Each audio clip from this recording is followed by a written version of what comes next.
So this is our cast for Blood of the Immortals episode 2. It's been a while, so we're going to do a quick introduction and a quick recap of the story. Shouldn't take much time at all, and then we'll get right into it. I actually have a map to show you guys as well that I'm going to post in the Discord that we made. So in this Discord, I'll post all the maps and special stuff for you to remember.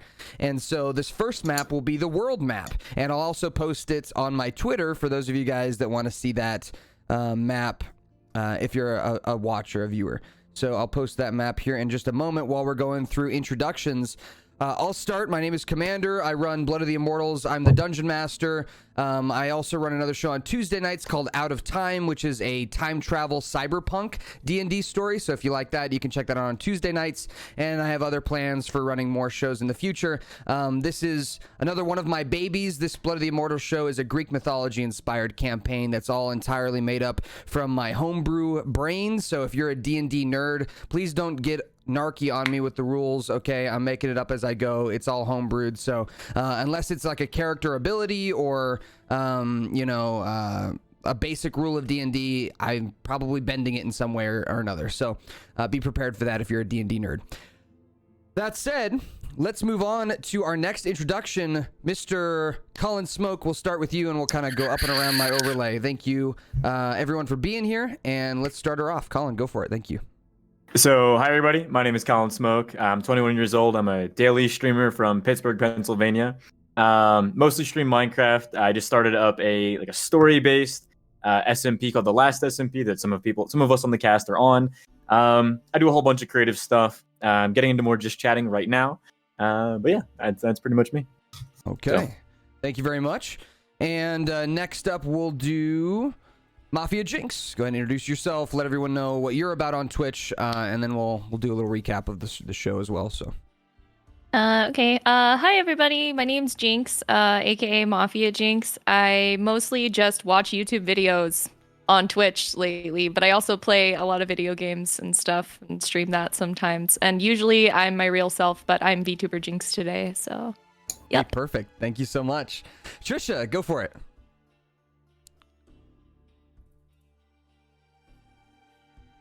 Hi, I'm Trisha Zaberti. I'm glad to be here. Honestly, it's been a tough fucking week. Very, very happy to be here. I'm normally a professional chef streamer. I play games sometimes like Jackbox, but otherwise I just cook. I'm very new to Dungeons and Dragons. My character is a high moon elf called Tyria, and excited to play again. Awesome. Thanks you so much. Thanks for having us. And can everyone hear each other even when I'm playing music? So that's one thing I worry about on Discord is like sometimes it cuts people off if someone else is talking. So can you guys still hear everyone just fine while I'm playing the music? Yeah, Discord sent out they were supposed to be fixing their sound recently. They sent out a notification about it, how they're supposed to fix people talking over each other. Nice. So it's fine. Okay, good. To me. Good. All right, I'm glad to hear that. All right, Casey, you're up. Go ahead and introduce yourself. Hello, my name is Casey Tron. I am a degenerate pothead loser who streams on Twitch.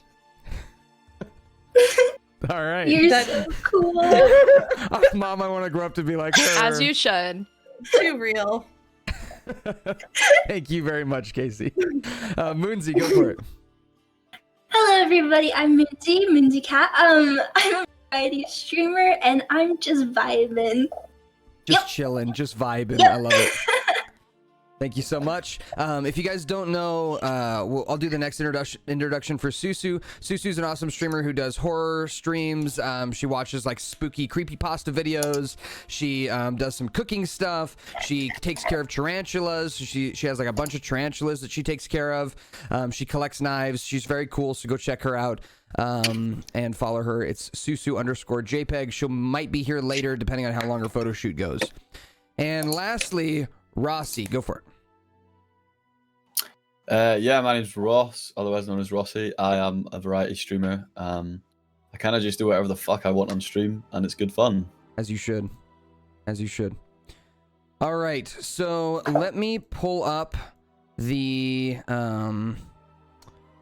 Twitter here. I'm going to post the world map for everybody on Twitter. And those of you that are in the Discord right now, you guys can go over to the Blood of the Immortals tab in the Discord, and you'll see that's where the world map is.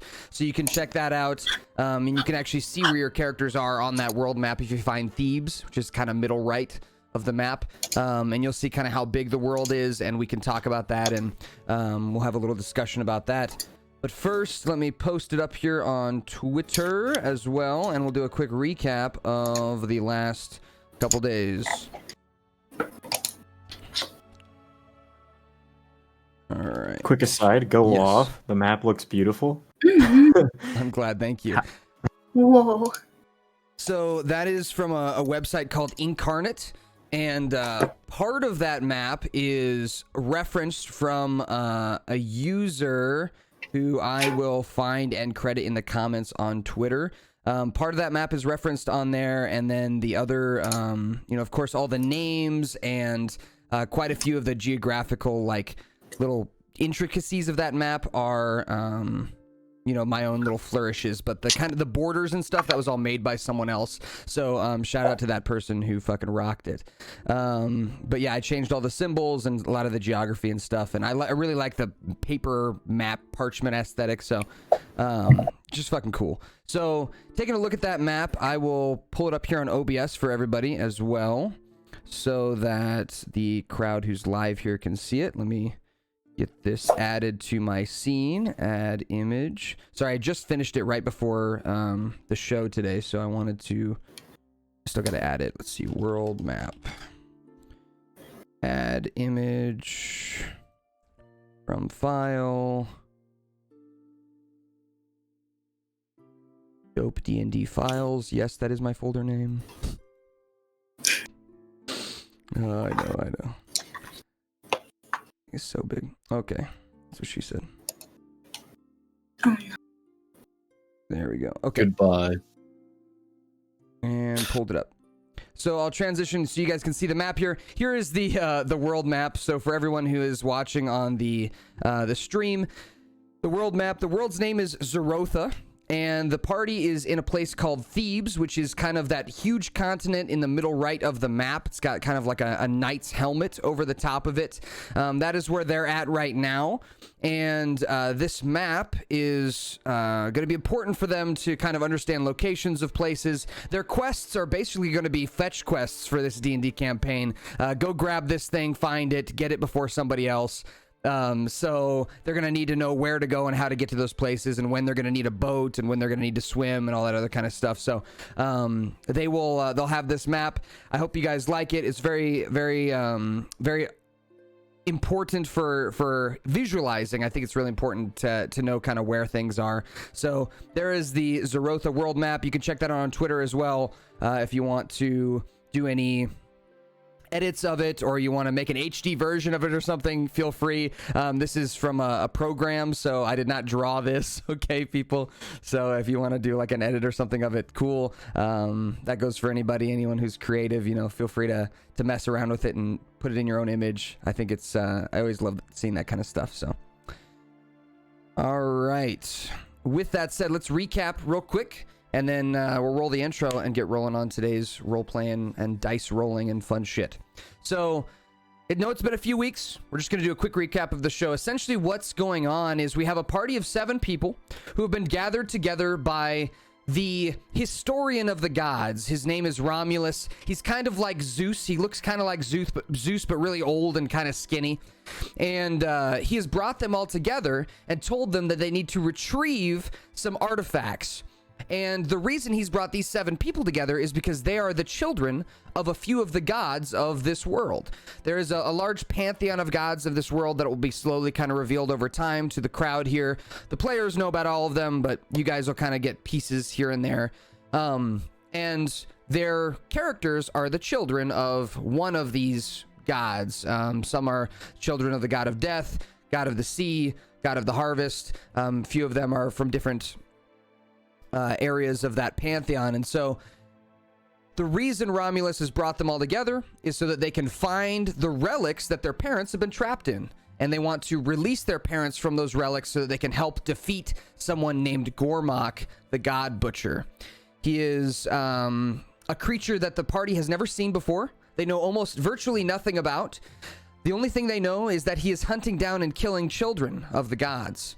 And that alone is enough to know that this character is a threat, being someone who mercilessly will kill children, babies even, to stop them from growing old. And he is on the hunt for these 7 people. So, with that, they've been given their first quest, which is to find Moonzy's character's mom. The goddess's name is Moira, and she is the goddess of the harvest. And Romulus gave you the quest to go find her in a large, ginormous cornfield. She is a seed within the earth, buried in the cornfield, kind of like a maze. You have to find the right seed in a sea of seeds, and try and release her from that so that she can help you. Now, a maze in the cornfield? Get it? Maze? Kill me. So with that said, this is the first quest. Obviously, the first quest is going to be, if you're new to D&D, the first quest is going to be the most simple, the most straightforward. You go retrieve a thing, and you may have some obstacles along the way. That said, to finish up the recap, I want everyone to just give a quick 5-second rundown of their character, race, class, personality traits if you want.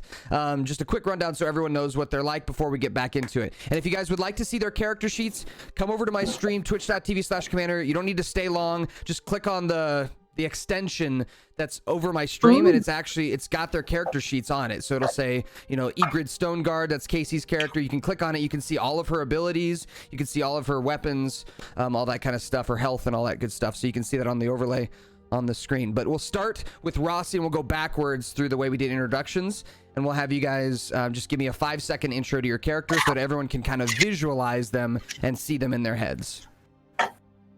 Yeah, my name's Fergus. I am a kobold and I'm a rogue. I don't know who the fuck my parents are, and I've just got a big mouth, to be honest. Fair enough. Thank you very much. And Susu's character is an arachne, which is like a spider person. So on the top half of her body, she's a woman. On the bottom half, she's got the thorax of a spider, and the 8 legs and everything. Her personality is kind of like, I guess you would call it, I don't know, what's the Japanese term for it? It's not tsundere, but she's kind of like scary, but like as soon as you talk to her, she's like really shy. So she's kind of like that. And that's what she based her character's kind of personality on. So she's very fun. Moonzy, go for it. Hello, my character's name is Crocus. They're a purple furbolg, and they're also a... A what? Also a what? Oh no! You forgot your class. Oh, they're a druid. My class. They're a druid. I was like, I'm so sorry. what was this? She's a druid. She's a druid. Okay. I'm a furbolg druid. So basically, what a furbolg is, big mommy milker cow lady. There you go. Big mommy milker cow lady. What a description. Yeah. Thank you so much. Casey, go for it. My character is Egrid Stoneguard. I'm a dwarf paladin, and I am on the religious side because I'm a paladin. Fair enough. I believe in the gods. I'm devout. Fair enough. Is it true that your character used to believe in like only a one true god, and now you're kind of... Now I'm confused. I thought there was only one true God, and I grew up believing that, and now I've been confronted with the reality that there's other gods out there, and it's been really rough. I've been turned away from the dwarfs. They were like, get out of here then if you believe that. It's been rough. The drama, the absolute They're drama. monotheistic. Trisha, go for it. Hi guys, I am Tyria Nodalani. I am a high moon elf. My family was killed by dwarves. I'm a bit of a tsundere and Pigrid. I have a little bit of hatred towards her. I was born and raised a little bit sheltered, so I have a bit of arrogance. It's a little bit. But at the end of the day, I like to think that I'm a kind-hearted moon elf. I am a sorcerer as well. So, and my goddess mother is Raka, the goddess of war and rage and anger. And of course, it doesn't suit my royal self, but She whatever. flips the hair over her shoulder. And so I'm here to help protect these little creatures. All right. Jinx, go for it. Hello. Yes, my character's name is Shisa, and she is a Yuan-Ti, which is also known as a half snake, half human race. She was born in a Yuan-Ti family that taught her that Yuan-Tis are superior and she shouldn't hang out with any other type of race. But then she broke away from that family to become friends with people of all types of races. And she's also a bard. So yeah, that's pretty cool. She loves people, just new experiences and just new adventures. Perfect, thank you. And so for those of you that don't know what a bard is a mage who casts spells using not magic, using music. So that's kind of a cool special class.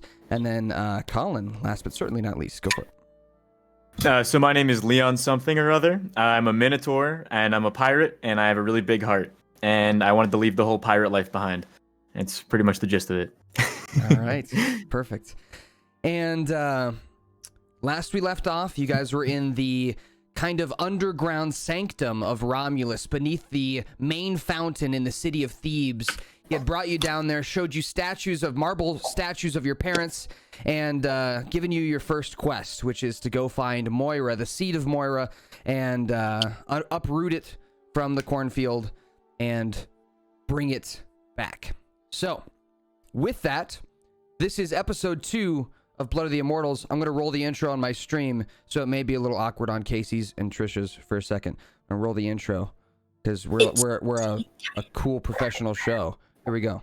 Many years ago, before the gods were locked away in relics and scattered across Sarotha, they walked among the mortals. The people loved them, and they loved the people. So much so that children were born. Demigods. Blood of the immortals running through their veins. These children have been kept hidden from those who would do them harm, hidden from those who would kill them. Like me. But fate has a funny way of bringing us together, like moths to a flame. And if I sow enough chaos, if I burn enough cities, those demigods will have no choice but to reveal themselves. And once I've taken care of them, there will be nothing standing in my way.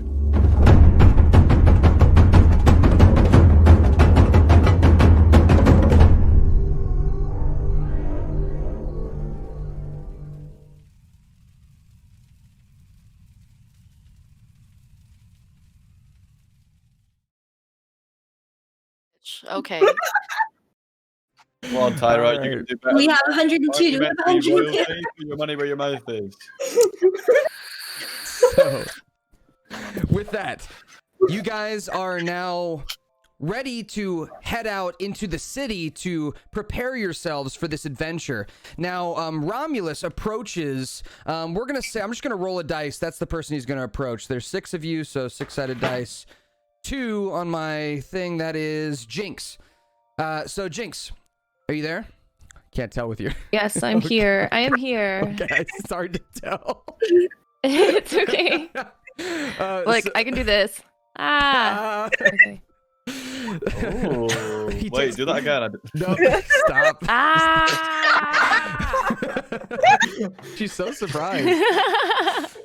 So Romulus approaches you, and out of his cloak, he pulls a parchment. It is like a rolled yellowy brown parchment that he kind of unrolls and puts in your hands. It is a map of the world. And it is that map that you found in Discord, the one I posted on Twitter, the map of Zarotha. So your characters now have that in-game knowledge of what the world looks like. So you can now use that map as your characters. You can say stuff in character about it. So that is knowledge that you now have. Thank you, love, Roku. Yo. Yes. So, Jinx, he says, he kind of marks a position on the map, which is on the same continent you're on right now.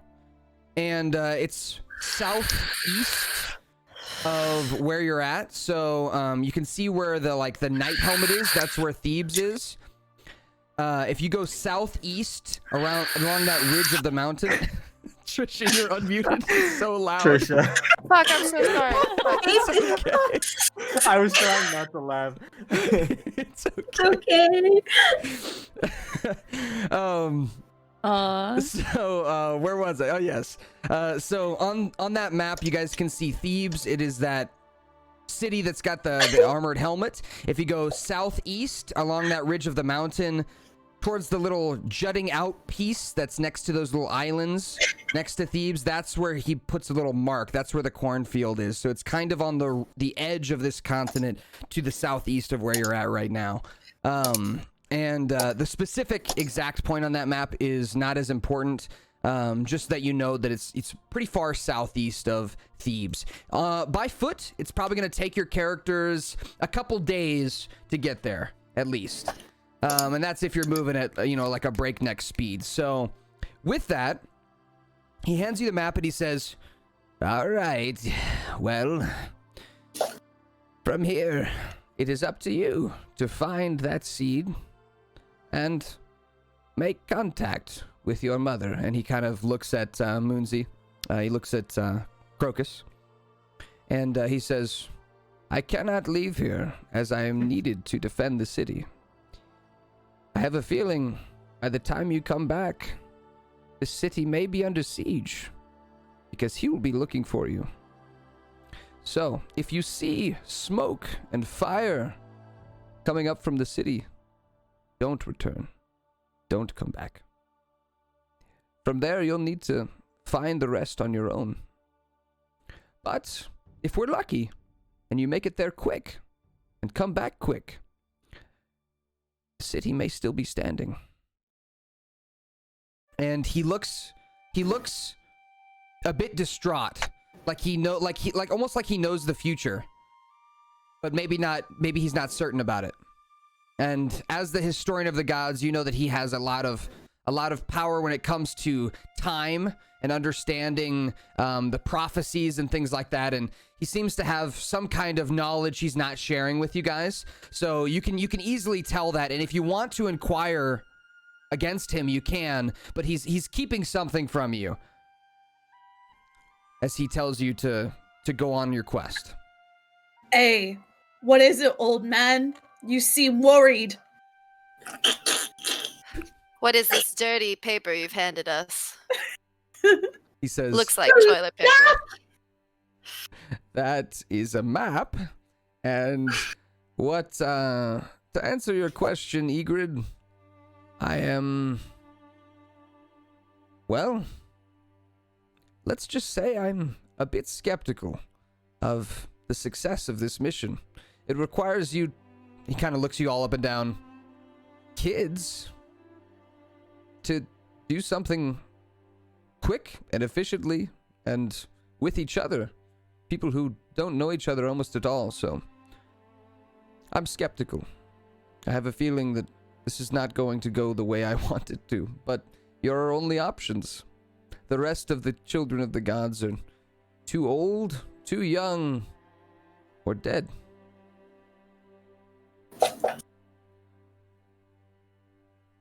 With that, you are given new knowledge, which is that you have brothers and sisters out there. There are other children, other than you guys, out there. And if you fail at this mission and aren't able to stop the big bad, Gormok, those children, those babies, those older people as well are in a lot of danger. Some of them may not even know that, just like you didn't know, they may not even know that they're in danger.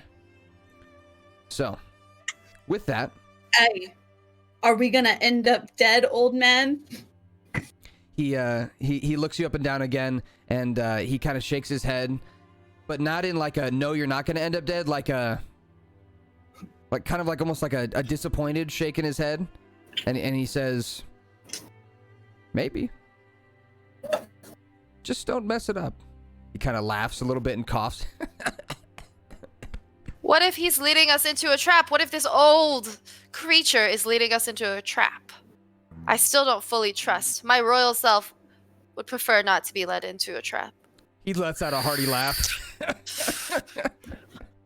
Well, if you believe me to be leading you into a trap, then so be it. Then don't follow my instructions. Do as you wish, but understand the consequences.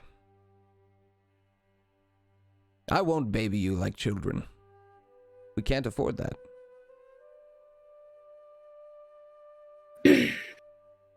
What if I kind of want to be babied?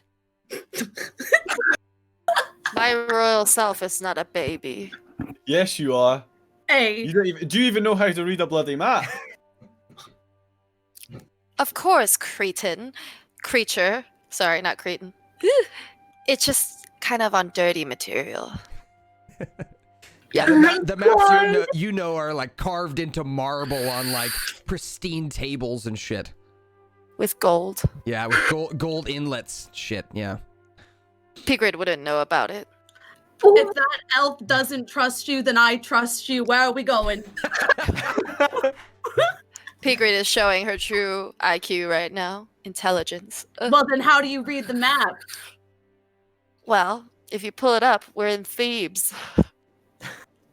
Did you know that, Pigrid? You only know we're in I Thebes know because that. the I old know man- how to read a Do map. you Oh my North. god! south, east, west? Bravo. Do you, Pigrid? You put it all together, Tyria. You figured it out. We're in Thebes. I did. Congratulations, Your Highness. My royal self has a five head. We have been here for hours. Listen, Jink, you don't want to come with us. You don't have to come with us. No, I will to protect you, my little purple friend. Oh, okay. Mwah. Give you kiss. Okay. Romulus taps his staff on the ground, and as he does, you hear that scraping of stone against stone. Fucking. Listen, I used to have a thing against Pigrid for smoking the forbidden lettuce, but Jesus Christ, man, she's on one. Listen.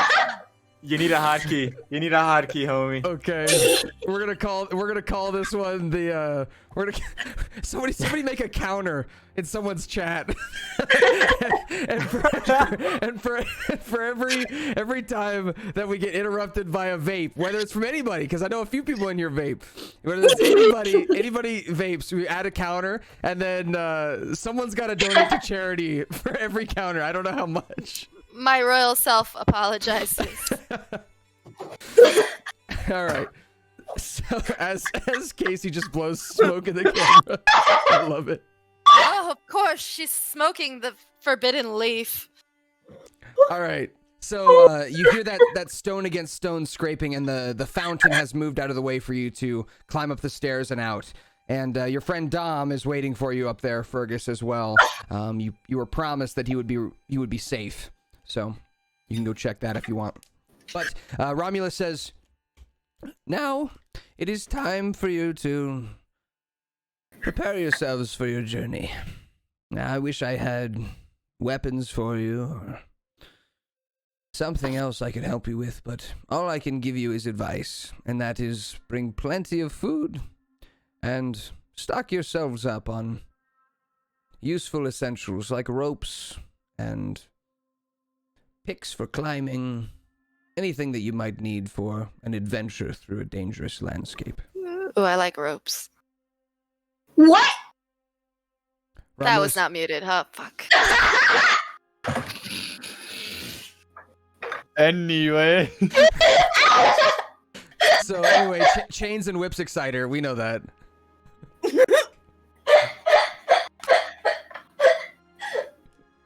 Moonsy literally ruffling.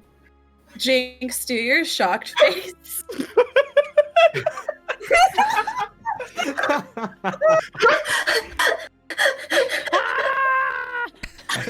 The noise makes it. Ah! I have another one. Oh, hey, Tyria, stop hitting your vape. The angry Do face. not command me, you ex-royal. Look, I may not be a royal anymore, but I'm still more of a princess than you'll ever be. I don't And know she about can that. sing and dance too. Probably. She's a honestly, better anyone singer. Can. Anyone can. Oh my I won't say that's a talent of mine. Hey, Bard, sing us a song. I assume you guys are saying this as you're like going up the stairs and leaving. Yes. Do you guys want to say anything to Romulus before you go? Old man, can I get any hints, please? You've not told me anything. Everybody else knows everything about their parents. You've not even given me a wee hint. Sure, I have. I told you that you have a brother in the room, brother or sister. Oh, so you misspoke a wee bit. I told you you have a sibling in the room. Hmm. So is Colin.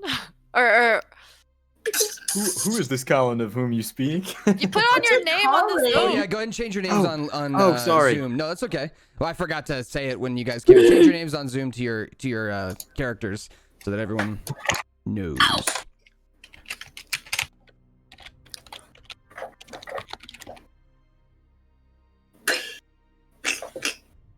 Hey, I know something about your dad, Fergus. My dad's stronger than yours. I bet My she God, does. Dad. Whoa. Well, I'm sure if I knew who my dad was, he'd be stronger than your dad. I'm positive my dad's stronger than you. Listen, My I mom's know the I god might. of Listen, war. I I might feel like know- she's the strongest. I Oh might my be 3 God. foot 2, but I'm sure my dad's 6 foot and he'll overpower your 5 foot dad. My dad god is the strongest of all of the gods here. I have the strongest godparents. Well, my dad. My Well, my dad. My dad can beat up your dad. So Have you seen that video where the guy and this girl's like, my dad has diabetes. Oh Sorry. So as you come up to the top of the stairs, you, Rossi, your character Fergus, you see Dom, who is asleep on the ground, kind of snoozing, and him and his little green-skinned self. I know he said he was red-skinned in the first episode. I was rewatching it, and I was like, oh, why did I say he was red-skinned? I was just thinking of kobolds. He's actually like a dark olive green color. And as you come up, he's knocked out cold. And there are a few people that are standing around him, one of which looks like a guard that is kind of like, just not like, kind of nudging him with his foot. And he's like, should we wake him up? And they don't seem to notice you as you guys are coming up the stairs. They don't seem to like see you. Well, on the way up to the top of the stairs, I clock a little bucket leaning against the fountain or well or whatever, and it's kind of half full of water. And I can see that these guards are standing over Dom, so I just pick up the bucket and just toss it over him and wake him up very aggressively. Okay. So as you guys reach the top, everyone kind of reaches the top and the fountain moves back into place. And it's at that point that the guards kind of like, they blink their eyes a little bit and they look over at you and they finally see you, and one of them goes, hey, where'd you come from? As you have the bucket in your hands, and then you splash the bucket on Dom's head, and Dom's like, hey, what? Huh? And as he wakes up, he kind of gets to his feet, and the guard pulls his sword out and like points it at Dom. He looks a little scared. The guard just looks surprised, and Dom says, oh, what happened? Where'd you go, buddy? Mate, we didn't go anywhere. You just fell asleep in the middle of the road. Get up, come on. I had a dream I was in a maid outfit, and I had cat ears on. It was weird. Oh shit, H-Bomb 94? Cat maid? All these people were watching me. Yeah, listen, I don't know what happened, mate. I think you just fainted or something. Let's get you a pint and let's get you some food. We need to go. Okay. And the guard who's like standing there with his swords, like kind of puts his sword away like this isn't like a threat. And he goes, yes, all of you need to move along. Get out of here. This area is closed for now. And as you look around, it is becoming kind of like nighttime. Hey, are there any bars around here? Yeah, Get there's some a food, tavern get right down the drunk. way. Oh, hell yeah. We going to the tavern or what? We set off tomorrow. I wonder if they have any moon wine. Sure. That sounds awful. We'll escort you. We'll escort you. Piga Hell probably yeah. drinks urine. Praise Where- God. We're getting escorted. Oh. Where are we getting escorted to? Sorry, where are you taking us, guards? To the tavern. Oh, Ah. thank you. I don't know if Crocus is of age to drink, though. It's okay. I can wait outside, guys. It's not that big of a deal. So, how old is your character? Like, you can decide that. Like, I've played characters that are like 80 years old before. It's a lot of fun. I decided my character was about around 18, 19-ish. Okay. So, what's the legal drinking age in Europe? Because that's kind of what this is running on. Is like where it would be like in Italy, for example. Oh, it's mate. If this is the 1600s, the legal drinking age is probably like 14 in Italy. So Yeah, you don't I have got to, a you don't have to fake worry. ID. Italy. Oh, is that a fake ID? Ingrid! Might pass off. I don't know. A lot of dwarven women have beards, so if you just cover up your my If anybody tries to say that you're too young, I'll just charm them. Don't worry about it. You'll be Oh, fine. thank you, Shisa. Yeah, no We're worries. gonna get lit! Hell yeah. I kind of nudge Fergus.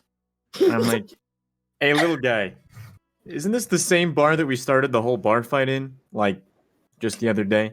Wait. Oh wait, were you not here for that? Shit.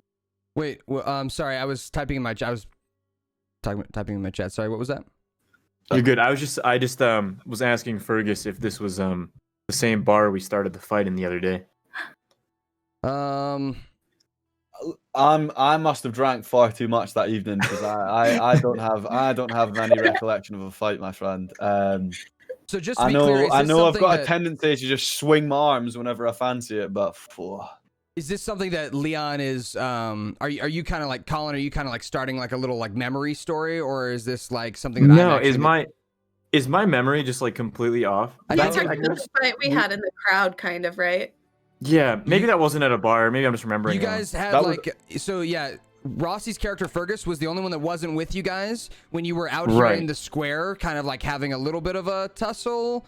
You didn't like really okay, fight it wasn't in anybody, a but bar. Okay, yeah, it was just out here in the square, like right next to where the fountain is, while you were waiting. Might be. And Fergus wasn't there, so he was the only one that wasn't there. Got it. Okay, yeah, my memory was just off then. No, you're good. You're good. So, with that, you guys are escorted to the bar, which is called the Tapped Keg. The Tapped Keg. Now, as you arrive there, the place is fairly busy. There are people standing outside smoking. There are people inside. You can hear chinking glasses together, hooting and hollering. And the guards, as they approach, they say to you, well, this is the place. It's a little packed, though. Maybe you might want to find a quieter place. There's quite a few taverns in the city. This place is huge, so feel free to look around for other taverns. This is just the closest one to the fountain. But if you want to stay here, I'm sure they could fit you guys. You might need to share rooms, though. So share rooms. Otherwise, there's other taverns you guys can go to. I reckon we should make Tyra and Egrid share a room. Egrid and Tyra should share a room. We need their relationship to be formed and I strong. call dibs on Leon. Nasty woman. I am entirely in favor of Tyria and Egrid sharing a room. Everyone in favor of Tyra and Egrid sharing a room, say aye. No. Aye.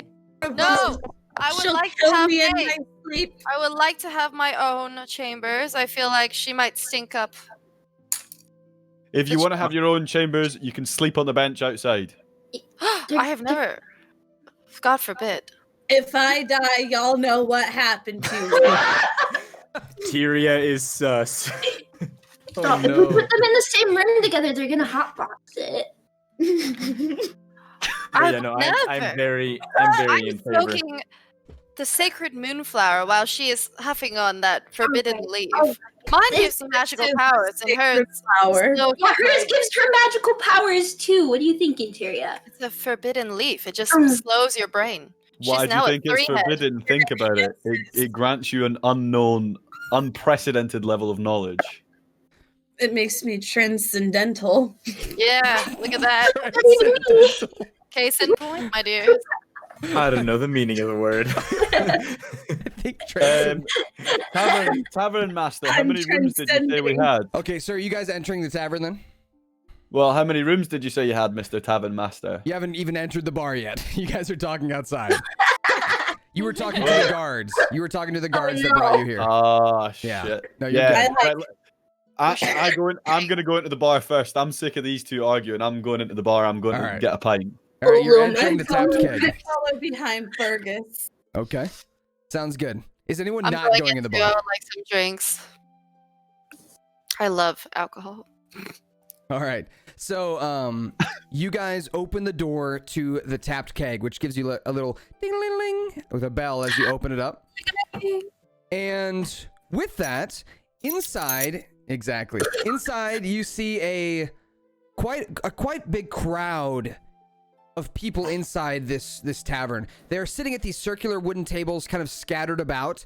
A couple of the tables are actually marble and they're longer, like in kind of a rectangle shape. And those tables looks like there's people playing like blackjack and a little bit of gambling at those tables, the marble ones. The wooden tables, people are just drinking at, eating food. You can smell smoked meats and classic, old-timey medieval tavern food.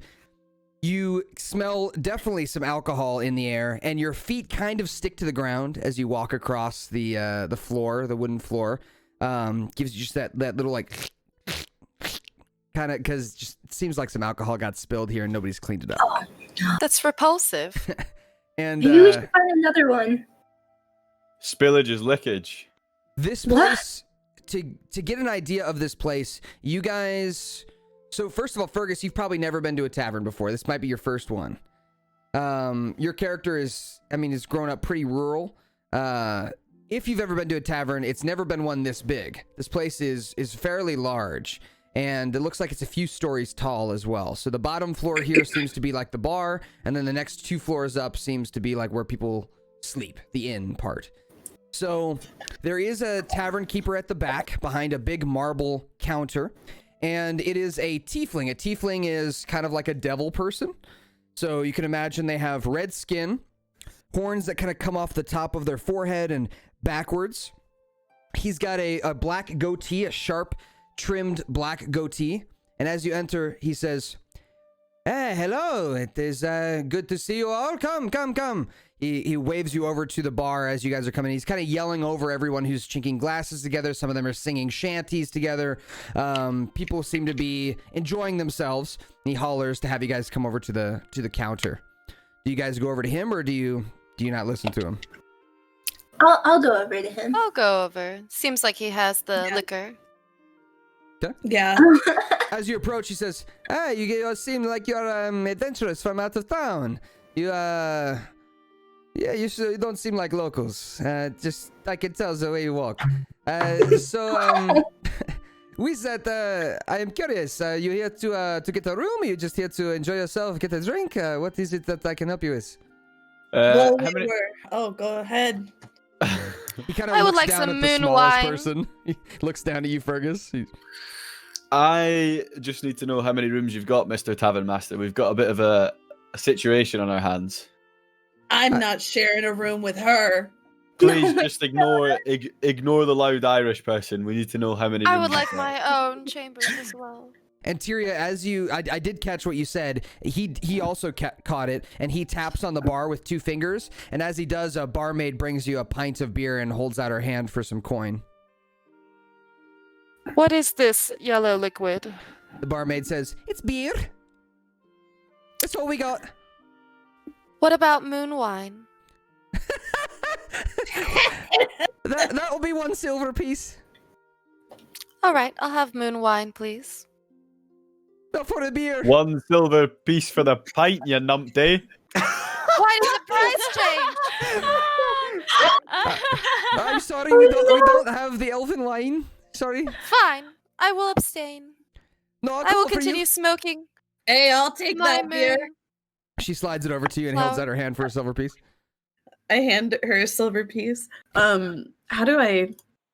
I'll mess with it later. Yeah, that's no problem. So a gold piece, looking at your equipment, you should have a, if you click on equipment, it should say in the top right how many gold pieces you have. Because I think we all did the starting equipment thing. So it should tell you probably have 5, 10, 15, somewhere in there. Yeah. So a silver piece, 10 of those equal a gold piece. So you would subtract one of your gold pieces and add 9 silver, if that makes sense. Oh, you're good. Okay. Because you're giving her 1 silver I'm piece, just gonna which close is my window. 1/10 of a gold. Yeah. So yeah, just so everyone knows, 10 copper equals a silver, 10 silver equals a gold, 10 gold equals a platinum. Platinum's like the premier currency. Okay. Well, that's not really super important at the moment. You're dealing in small numbers at the moment. So with that, silver piece for a beer, and he says to Fergus, he says, we've got the, I think, hold on. He hollers up the stairs, how many rooms we got? And as he does, you hear a holler back from up top. A similar sounding voice says, we got 4 rooms left. And that's what you hear. And he looks at you and he says, did you hear that? 4. 4. So I see that How 6 much of you. did that run ya? A room is 3 silver pieces a night. Okay. I'll take 1 for myself. I would like one for myself. He's not skeptical. He doesn't know you guys. So he's like, okay, so the rest of y'all are sharing rooms then? That's what you've decided? We haven't decided anything. Oh. No. These two are incredibly shellfish. Come for serve. Well, I mean, me personally, I don't mind sharing a room with anybody. I'm happy to share a room as well because I'm not greedy. Yeah. I'm not sharing a room with her.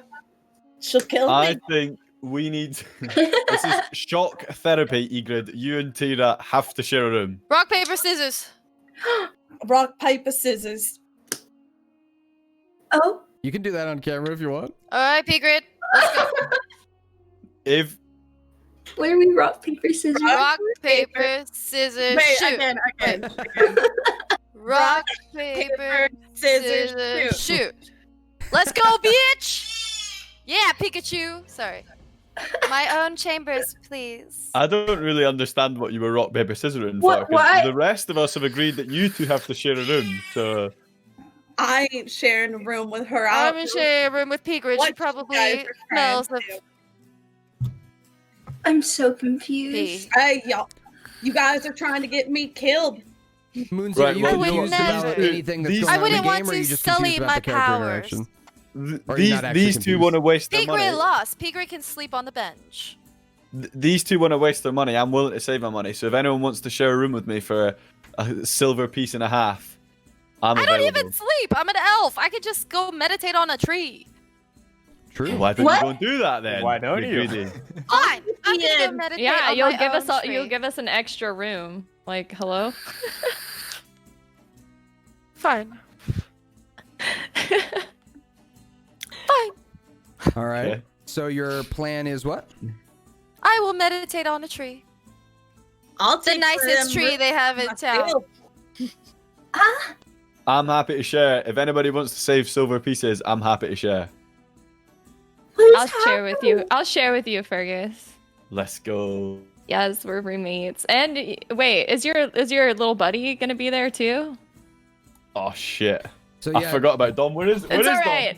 I'm willing. He's, I'm willing. Wait, where is he? He's with Yeah, you. where- He's with you. He's Okay, cool. he's kind of nervous and he's gone quiet. So he's kind of standing in the corner, like rubbing his arm, kind of like looking down at the ground. And he seems like he's a little bit taken aback, not only because he's in an unfamiliar situation, but because of what you said to him earlier, which was that he was a coward and you hurt his feelings. Dom, what are you doing standing in the corner, pal? We're trying to get some rooms sorted. Come on. As he's looking down, he says, "Hey, buddy, I'm just following you around, man." What's going on? Why are you so quiet? This isn't you. Yeah, you're in the lead, man. You got your shit figured out, man. Nah. There's something you're not telling me, Dom. He kind of leans in. Oh? He kind of leans in. You hurt my feelings, man. I feel a little betrayed, man. Listen, Dom, I'm sorry. I didn't mean to hurt your feelings, but this adventure that we've been tasked with, I might finally be able to discover who my parents are. Apparently, I'm a fucking god. Or a demigod, whatever these words mean, I don't understand, Dom. I'm gonna need your full support. We don't have time for feelings. This is an adventure. He kind of gets a little hyped up. He's like, okay, all right, adventure, yeah, that's cool. Hey, you think you could teach me how to fight a little bit more? I know we used to kind of do some sparring, but you always kick my ass, and I feel like I'm kind of useless. You might have to ask Big Leon. He's the man with the big burly arms. Okay. He just walks straight up to Leon. Hey, Leon, can you teach me how to fight, man? I don't want to be a weak little kobold no more. I'm gonna be honest. That sounds like quite the handful, but I'm here for it. What was your name again? I'm Dom. He kind of puts his little green hand out for a handshake. I'm gonna be honest, Dom. I thought I was here to save the world with these people. Not be the chaperone on the field trip, but I'm here for it. And I shake his hand. Your whole your hand covers his entire forearm. I mean, he's so tiny. And as he's shaking your hand, he goes, "Oh man, I'm gonna be so big and tough. You think I'm gonna grow horns like him too?" And he turns to Fergus. He's like, "You think I'm gonna get furry like him?"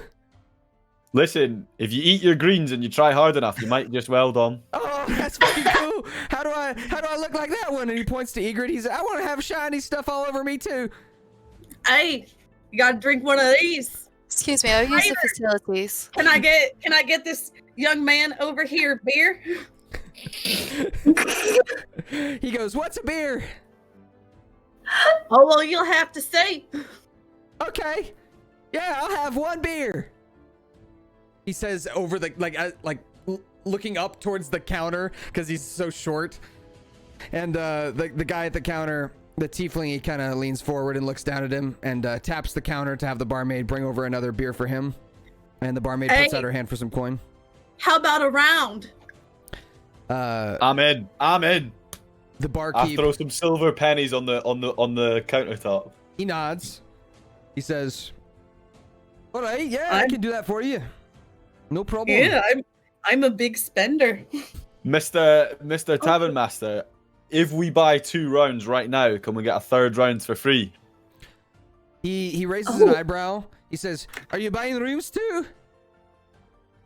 We need to sort out the room situation, but I reckon we'll be getting rooms. We need somewhere to sleep. I'll be brought my room.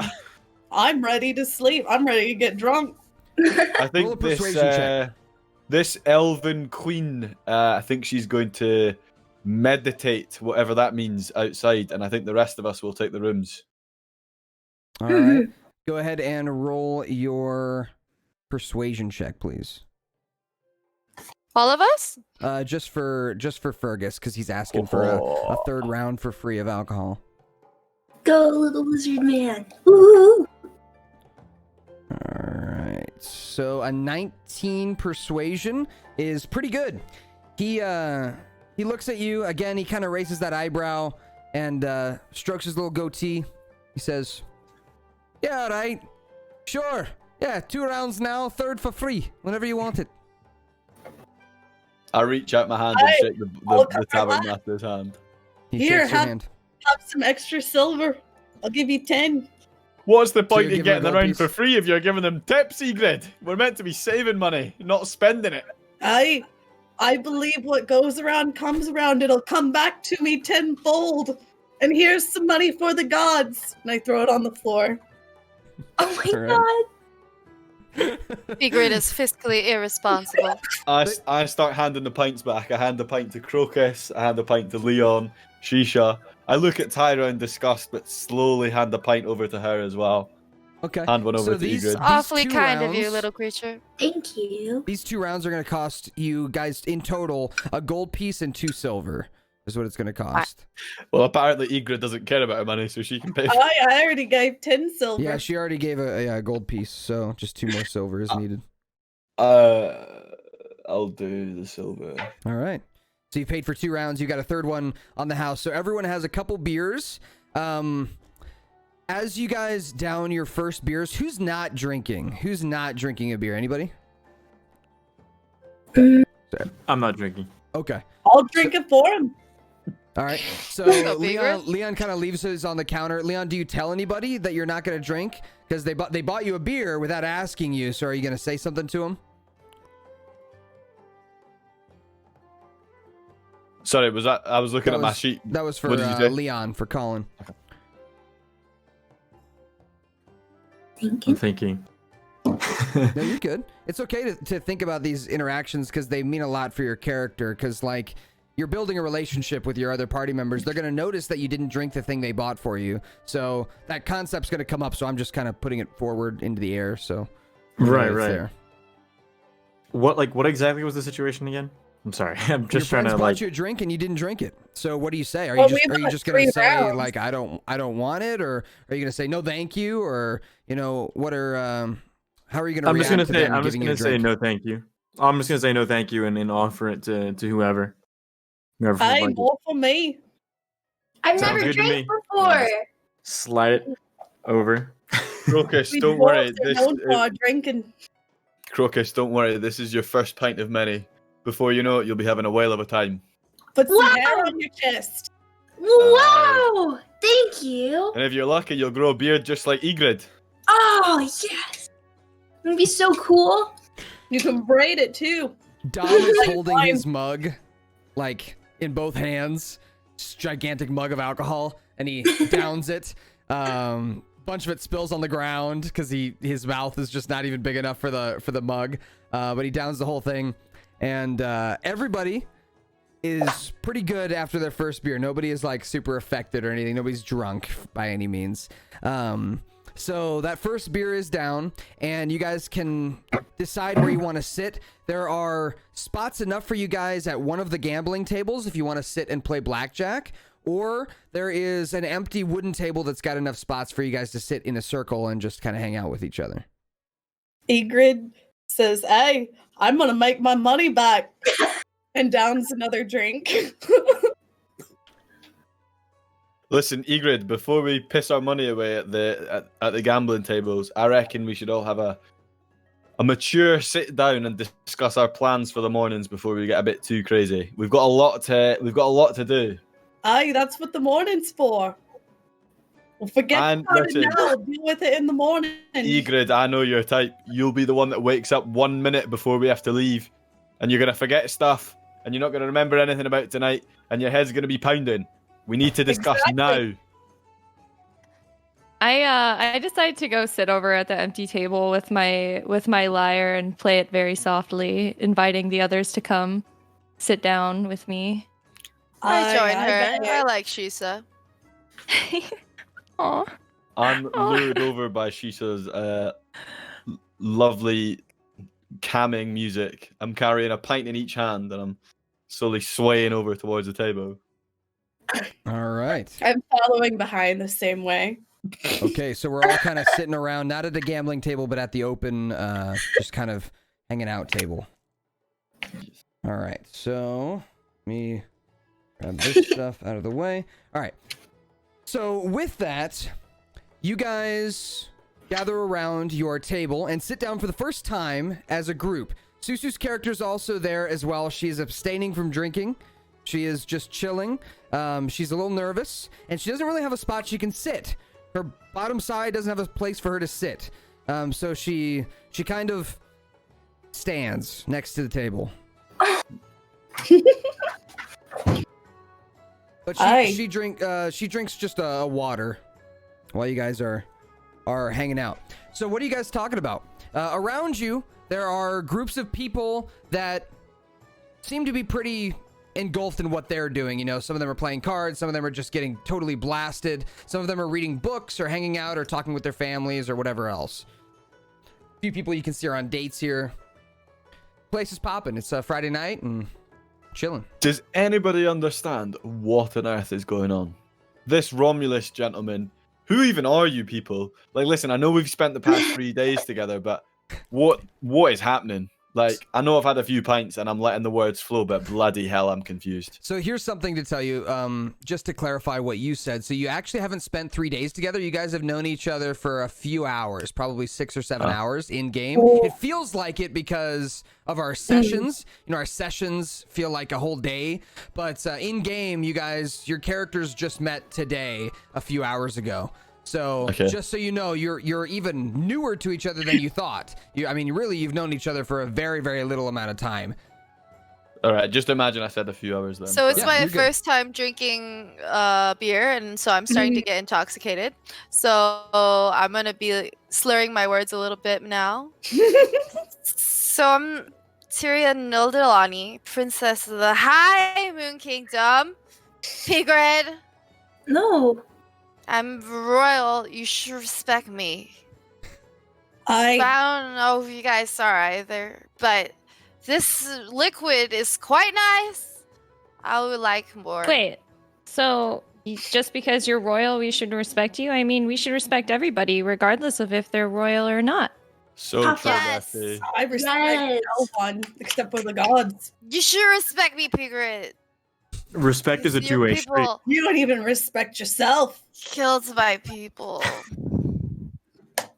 Somebody get tied on another drink. Let's see what happens. Another. There is a third round waiting for you. I would like it. Please. I guess we should all get to know each other a little. I like birds. We may as well, considering that God knows how much time we're going to be spending together over the next few months. You know, Fergus, I don't know what's happening, but I just think it's in the gods' hands, and that's what I tell myself. Does it really matter? And by the God's hand, do you mean this Pigred craft doesn't beer? matter. Hey, cheers to that. And I Cheers. Cheers. To everyone but Pigred. All right, everyone with your second beer in your hand, downing it. Everyone who's drinking beer. So that's everyone, I think, excluding Colin and Susu.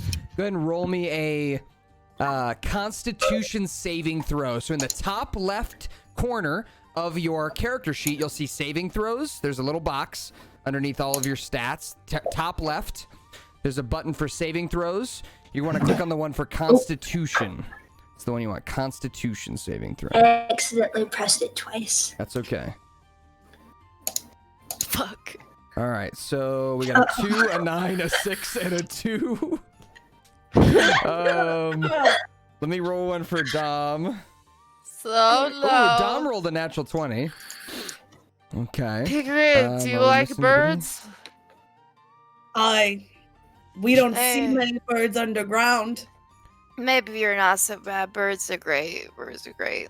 Jinx, are We you... see Oh, there we go. Nice. Okay, you got an 18. Cool. Egrid, what All right. what is this I can hold sacred my leaf liquor. made of? Hey, it's from the plants. It's natural. It's from This the is earth. No, they told me I could do plant. stuff with plants. It's a demon's plant. It's a A plant. demon Sacred. plant. A As sacred these plant. lot are, I'll try your moonflower if you try my plant.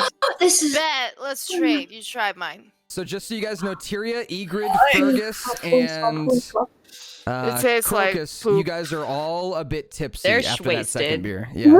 So So, as this commotion is going on at the table, I look to my left and I see Leon sitting very quietly, very, very observant, kind of watching what's going on in the room. And I sort of nudge him and go, "You alright, mate? What's going on?" Just kind of taking it all in, you know, making sure Her Highness and the rest of us don't do anything they regret. We don't need any trouble. You're a good lad, Leon. You're a good lad. You're very Speaking of quiet, regrets, but I like you. I feel like I can trust you. I don't know you, but I feel like I can trust you. I feel like I could say the same thing about you, Fergus, but for the opposite reason. I think you'd say it all. So. oh god. I'll take that as a compliment. Just Sure.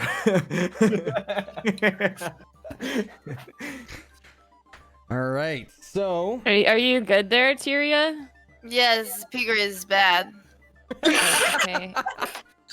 Somebody get her some fiddlesticks. She needs to sober up. The barkeep brings over water for everybody. For my royal self, we should have more of this Listen, yellow liquid. I know you're used to eating your caviar on cream cheese, but you're having fiddlesticks tonight, madam. My dad told me to never drink this, but here I am with you cool kids. Pretty nice. Oh.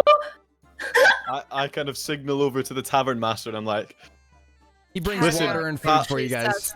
I signal over to the tavern master. I'm like, look, I think we need to put that third round on hold. I reckon you need to give us the keys to these rooms because we've got a bit of a situation on our hands here. Give me Pigrid's room. First, you need to pay for them. I've already paid for the drinks, pal. Don't you worry. No, the rooms. You said you wanted the keys and pay for the rooms. Is it not pay on checkout, pal? No, it's not. I hand him. You said it was 3 silver. Three per room per night. So it'd be I'll 3, 6, go 9, 12 silver, pass which is out on my a golden tree. and 2 again. Golden 2 silver. On the tree? As Tyra tries to walk outside, I grab her by the arm and I say, Tyra, you've had the real drink now. You've had some craft beer. You're not allowed to go outside. You're sleeping or meditating in the same room as Ygritte, and I don't want to hear anything. I don't want to be in the same room as Pigrid. Pigrid's mine. I'm not having it. Can I try to persuade Tyria? You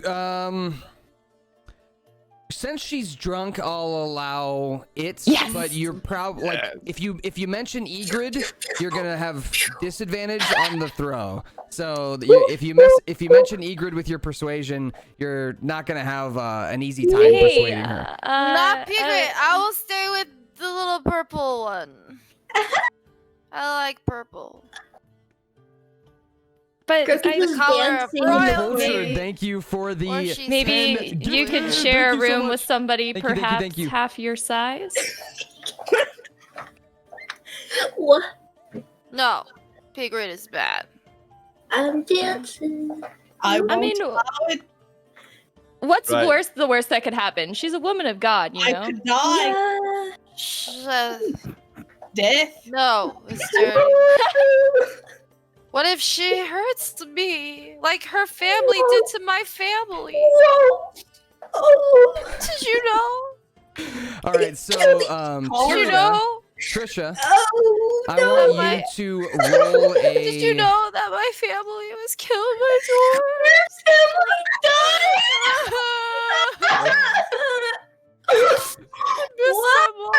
I look over at Leon. I look over at Leon and I say, This is my Listen. pet squirrel. what? Let's make sure everyone gets a chance to talk. Let's make sure everybody gets a chance. The rooms. We should pay for the rooms and send them upstairs. We need to get everyone to bed, pal. This is getting too much. This is getting too much. The journey tomorrow. Shouldn't we wrap some things? I don't know. Is the store still open? So Now we're not going to be able to leave. My my tree. all right, everyone, give me a second here. Give me a second to sneak in here. Romulus So- is going to be so disappointed. Can you guys? Oh, can you guys hear me? Yeah, yeah. Mom would be disappointed. Can you guys hear me? Guys. Hello. Yeah. Okay. So yeah. With this, I mean, I love this. Don't get me wrong, but I want to make sure that everyone gets a chance to talk and everyone gets a chance to get in here, and that the story keeps moving forward because we could spend, forever doing this. So I want to make sure that everyone still feels like everything's moving forward and everything. So you guys have your kind of drunken escapade here in the bar. You eat your food. You get somewhat sobered up, but you're still pretty tipsy. And that third round is still on hold, and the bar keeps good for it. So if you ever come back to this bar, he'll remember you, and he'll just give you that third round for free whenever you want it. I'll take it in the morning. Yeah, you can get it in the morning. To your question, Ygritte. To your Want it question, now. which was, is the store still open? Definitely not. But Oh, in the morning, it will be. In the morning, it will be. If you want to go to one of the stores. what you So, say we throw a few dice? Yeah, if you want to do some I gambling, like you that. can. Let's gamble. Uh-huh. My I- royal parents said it was a sin, but I already smoked Pigrid's leaf. Just one for the gods. Just Just one. one. Just I'll one and that's it. I'll make you a deal, Igrid. You can throw one dice roll, but it has to be a gold piece. And if you win, you pay for all the hotel rooms. And if you lose, I'll pay for all the hotel rooms. Aye, sounds like we got a deal. Shit, Fergie is loaded. What do I gotta roll? Are you doing for gambling? Yeah. Okay. So Gamba. okay. So in roll 20. So I want you to open up the roll 20 where our dice rolls show up.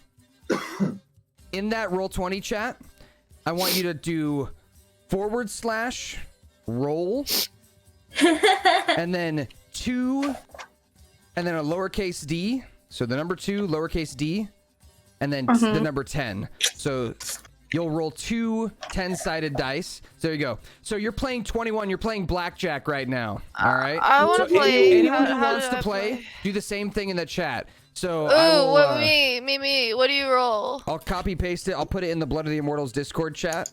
So here you go. This is what you want to paste into the roll 20 little chat box in the bottom right of roll 20. So anyone who's gambling, go ahead and do that now. I'll give you a minute to roll your 2d10, and I'll tell you. Are you using weighted dice? I may or may not be. Dealer, she's cheating. Get her off the table. So if I can just roll again, and then if I go over 21, I You would bust roll basically. one more instead of 2 more. Okay. You'd roll one more I'm if you gonna want to roll hit. one more. If you want to hit, you roll one more. Oh fuck! I busted. Yep. I busted. I will Okay. continue. Dealer, hit wait. me. Did you do the / roll, Colin? Yeah, I forgot the slash part. Oh, okay. I've got a bloody So if you're 8. hitting, you do one more d10 instead of 2. If you're hitting, you do / roll 1 d10. Fuck. It's Okay. up by 1. So the dealer is sitting at a 7 right now. He's gonna hit. I've got an 8, so I'm gonna hit as well.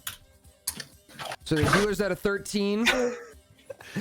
Right, I'm on. The I'm dealer on 10. just hit an 8. That's 21. So the dealer just got 21. Did anyone else get 21? I still need to hit. Okay, So, what are you at right now? I'm on 10. So if I get 11, that's an ace, and I also get 21. I'm gonna go use the bathroom. No problem. Go, Right, I can Rossi, hit go. again because now I'm on 14. I think I win. And we'll say for this first bet, you're not going to lose any gold. This is just learning how to play the game. What? So you're not going to lose any gold on this. I'm on 21. Let's go. Oh I'm my on God, 21, baby. Fergus. 5 cards. Okay. 21. man. I'm going to turn on the camera for my viewers here on here so that they know that the dealer isn't cheating. I think you cheated because I won. Egrid, I got 21, pal. All right. You only got 19. So this is my map from the other night. Don't look at all this. That one doesn't count. Oh, sorry, I forgot we were warming up. I was just checking. That one doesn't Yeah, count. I Just busted testing too you, pal. early. Just testing you. Boom, bitches. I know you like to spend your All right. money, so I was just testing. Let me zoom in here so you guys can see this. There we go. All right. So we'll roll those 2d10 for the dealer. The dealer, though, because he's the dealer, does have a special reroll option. So you'll know that the house is always stacked against you, as it always is. So that he only gets one of those, though. That's like his special ability. So he can reroll one of his d10s. If he busts, he can basically roll again. That's kind of what his special ability is, because he's the dealer. How much gold do you guys want to put down on this next one?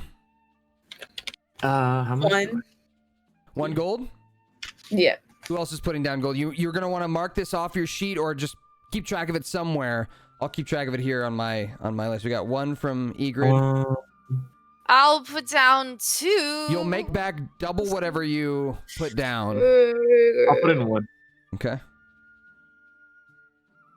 2 for Tyria. I kind of look around and I look at Egrid, and me and Egrid smile at each other. I'll put 9 gold down. Wait, how much gold do you have? I've got 9 gold. Okay.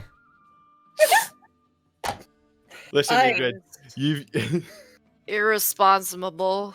a terrible role model. Anyone else betting? I'm putting in 1. Okay.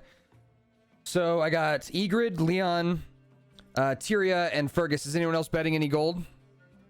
Crocus is using the No. bathroom right now, dealer. Okay, Sorry. if you're not betting any gold, you can't play. But you could. I'm could not bet betting. silver. I have horrible luck. I can't do it to myself. It hurts too much. Okay.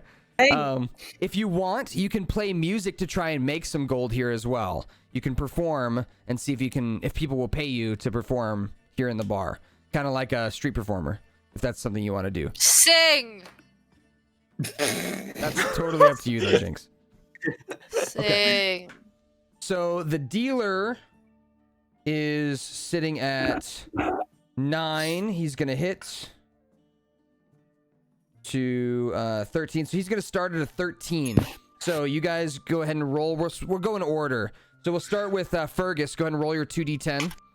The dealer's sitting at Not bad. It's a good roll. 13 right now. I've got so 11. You're at 11. Okay, roll for. We'll do Tyria next.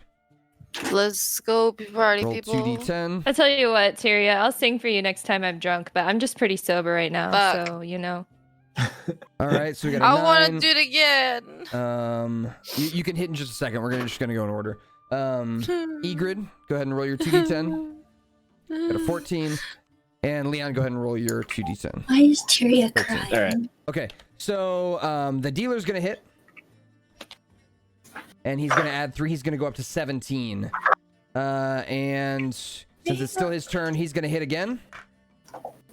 He rolls a 6 with a 17. That's gonna bust, so he's gonna use his 1 reroll, which is what is the 10? That's a 10. So the dealer's gonna bust. So I think I might have done that wrong. I think the dealer's supposed to go last, but that's okay. We're gonna pay you guys out. So Fergus, you get 9 extra gold. Egrid, you're gonna get 1 gold. Leon, you're gonna get 1 gold, and Tyria, you're gonna get 2 gold. Woo!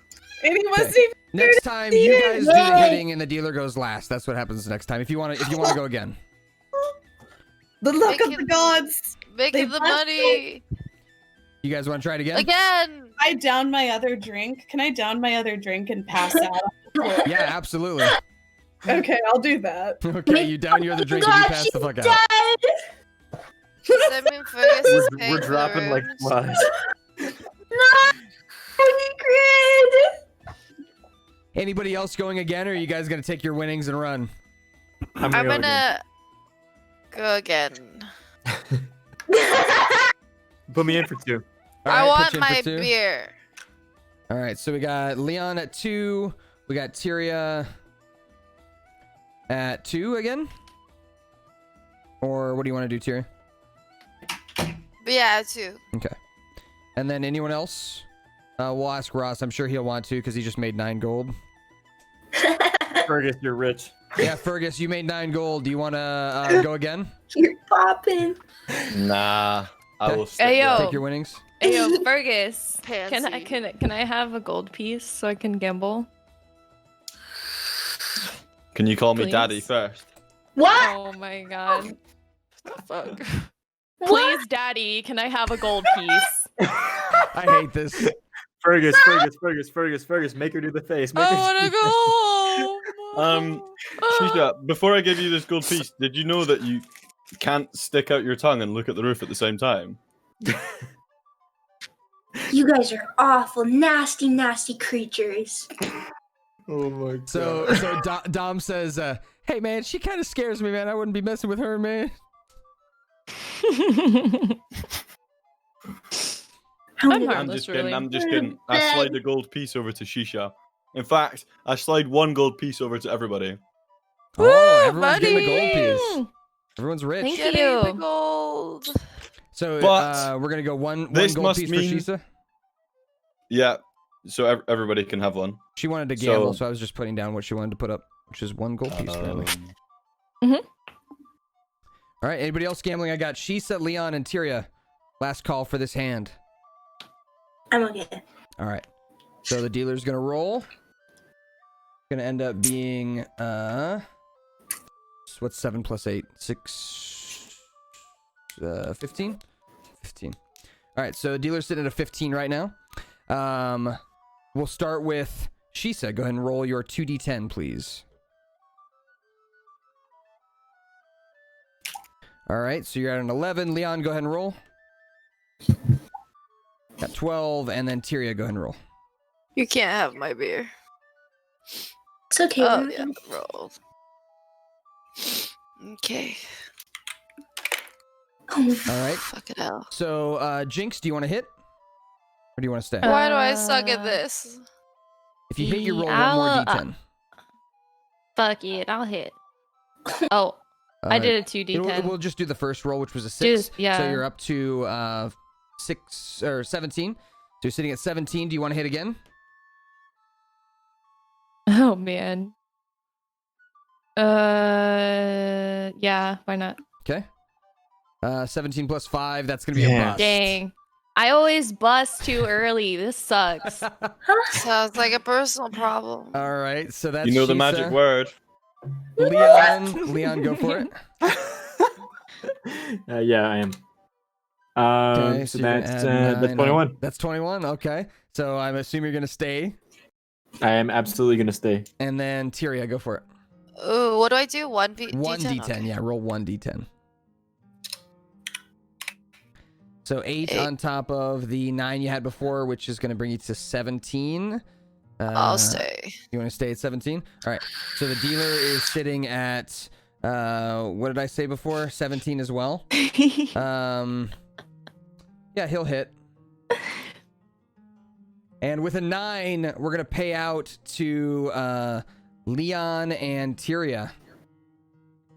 I'm Queen Tyria, Queen of Blackjack. So you guys are going to get 2 gold apiece. Not Right, bad, everybody. not bad. We've had our fun. Listen, we've made a lot of money tonight. I say let's quit while we're ahead. Let's pay for these rooms. Keep going all night. Tyria, be quiet. I think it's a sleepy time. No. Yeah. Yeah. I think we need to get the princess to bed. I'm a queen now. I'm queen. Whatever you say. Whatever you say. Okay. It's kind of. So you guys Out on head the to bed. bed. You go up to your rooms. You have some silver jingly keys that go to the rooms. So you head up there, and the rooms are pretty nice. They are basic. They have a bed and a nightstand, a little small oil lamp next to them. For the most part, they're pretty laid back rooms. They have a little dresser for you to put items in if you want. And the bed seems fairly nice, but not nearly good enough for Tyria. And I'm gonna crawl into bed with Pigrid. Oh, this is an empty chamber for me. I'm gonna sleep here. Pigrid, roll me a perception check since you already passed out. We'll see if you actually can even see it. We'll have you roll me a perception check. Roll twice actually, and we'll take the lower number. So click on the perception number. It's in the so there's a middle long box. Yeah, It's alphabetical there. You'll find the P's. Should say abilities or something. Why can I not find it? So on your character sheet, are you looking at that like kind of rectangular box in the middle that goes up and down? Yeah. Oh, there it is. It's just wisdom. Yeah, I was yeah. looking for P. Okay, so roll again just in case. I mean, a three's already bad enough, but roll again just in case it's a 1. All right. So with a 3, you do not notice Tyria crawling into bed with you. You're both just sleeping, facing away from each other on the same bed, and so that will happen come morning. I'm sure that will be a moment. And the rest of you guys, who's sharing rooms? Me and Shisha, I Fergus will are. share a room. Yeah. Okay. Yeah. Who's got their own And room? then? Dom I guess as well. Susu Dom is will get his sleeping. own room, or get her own room. I mean, we'll just have her. We'll have I forget her character's name, but we'll have her have her own room. And that will mean that Leon and Crocus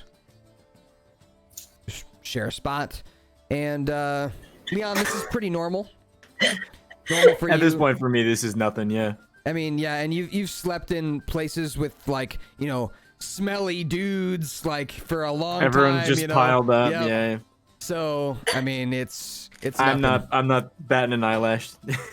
Yeah. Shisa, this is a different type of living arrangement, as Dom and Fergus are pretty, well, feral in a way. I mean, they're grown up in a lifestyle that's just totally different than yours. So Dom just like takes off all his clothes and sleeps in the corner next to the window. Oh my, that's very naked. He's already drunk. He goes, huh? What? Who's naked? As he falls asleep. I grab a blanket and throw it over Dom and say, Dom, we've got guests. We're not in our burrow, you numpty. I'm sorry, man. No, it's okay. I mean, you know, it's nice to just see how people sleep, you know? Like, it's interesting. I'm surprised you take off all your clothes. That's it's okay. I can put it back on. He goes to put on like the loincloth that goes over his bottom half. He puts it on like a shirt and like falls asleep in it.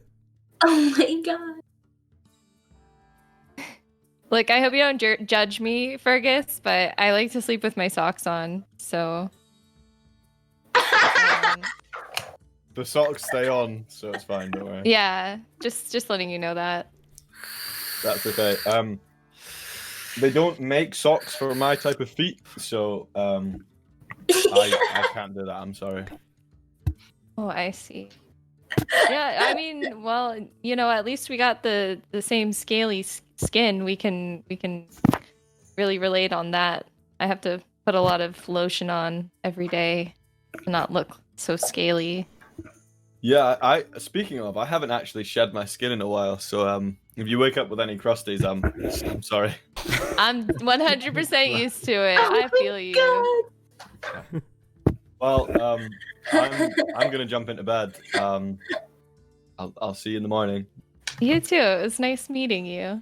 You too. I hope you enjoyed your gold piece. You just hear Dom in the corner as you guys are finally going to bed. You guys wake up in the morning. It is a bright sunny morning, and the sun is kind of shining through the drapes of each of your rooms unless you shut them tight. Now you hear the sound of voices outside your rooms, people leaving their rooms going downstairs, you know, kind of like the morning at a hotel. You hear people kind of walking by. You hear the noise of someone playing some kind of music downstairs as well, outside your window. And you smell cooked pork jowl and eggs in your nose as you wake up as well. It smells pretty good. And coffee. My royal temple steak. And as you wake up and say that, you turn over to see a burly dwarven face in yours. Ah! What have you done to me, Vigrid? Egrid, you wake up immediately. You're muted, Casey. Oh my god! What have you done to me? Fight worse than death. What did you do to me? What have you done? Did you poison me last night? I did not touch you. The All last of you thing can I hear this. remember. Did you drag me to get rid of me? No. The dwarves have always done this to I'd me. rather have died. Why didn't you just kill me? You can all hear this disgusting. argument I think happening. I think I'm gonna wake up and I think I'm gonna burst through the door to see what's happening because they're screaming. Yeah. She's I'm what gonna be has right she behind. done to me? Hi. What did you monster do to me last night? You're supposed to take care of me. What happened? You guys have got to see this. Why do I Pigrid and have more Tyria are money? sleeping together. No! I also go And into I the run room. through. I have been sullied. Tyria, you've not been I so. start clapping. Congratulations, you two! You finally did it. No. Hi. Oh no.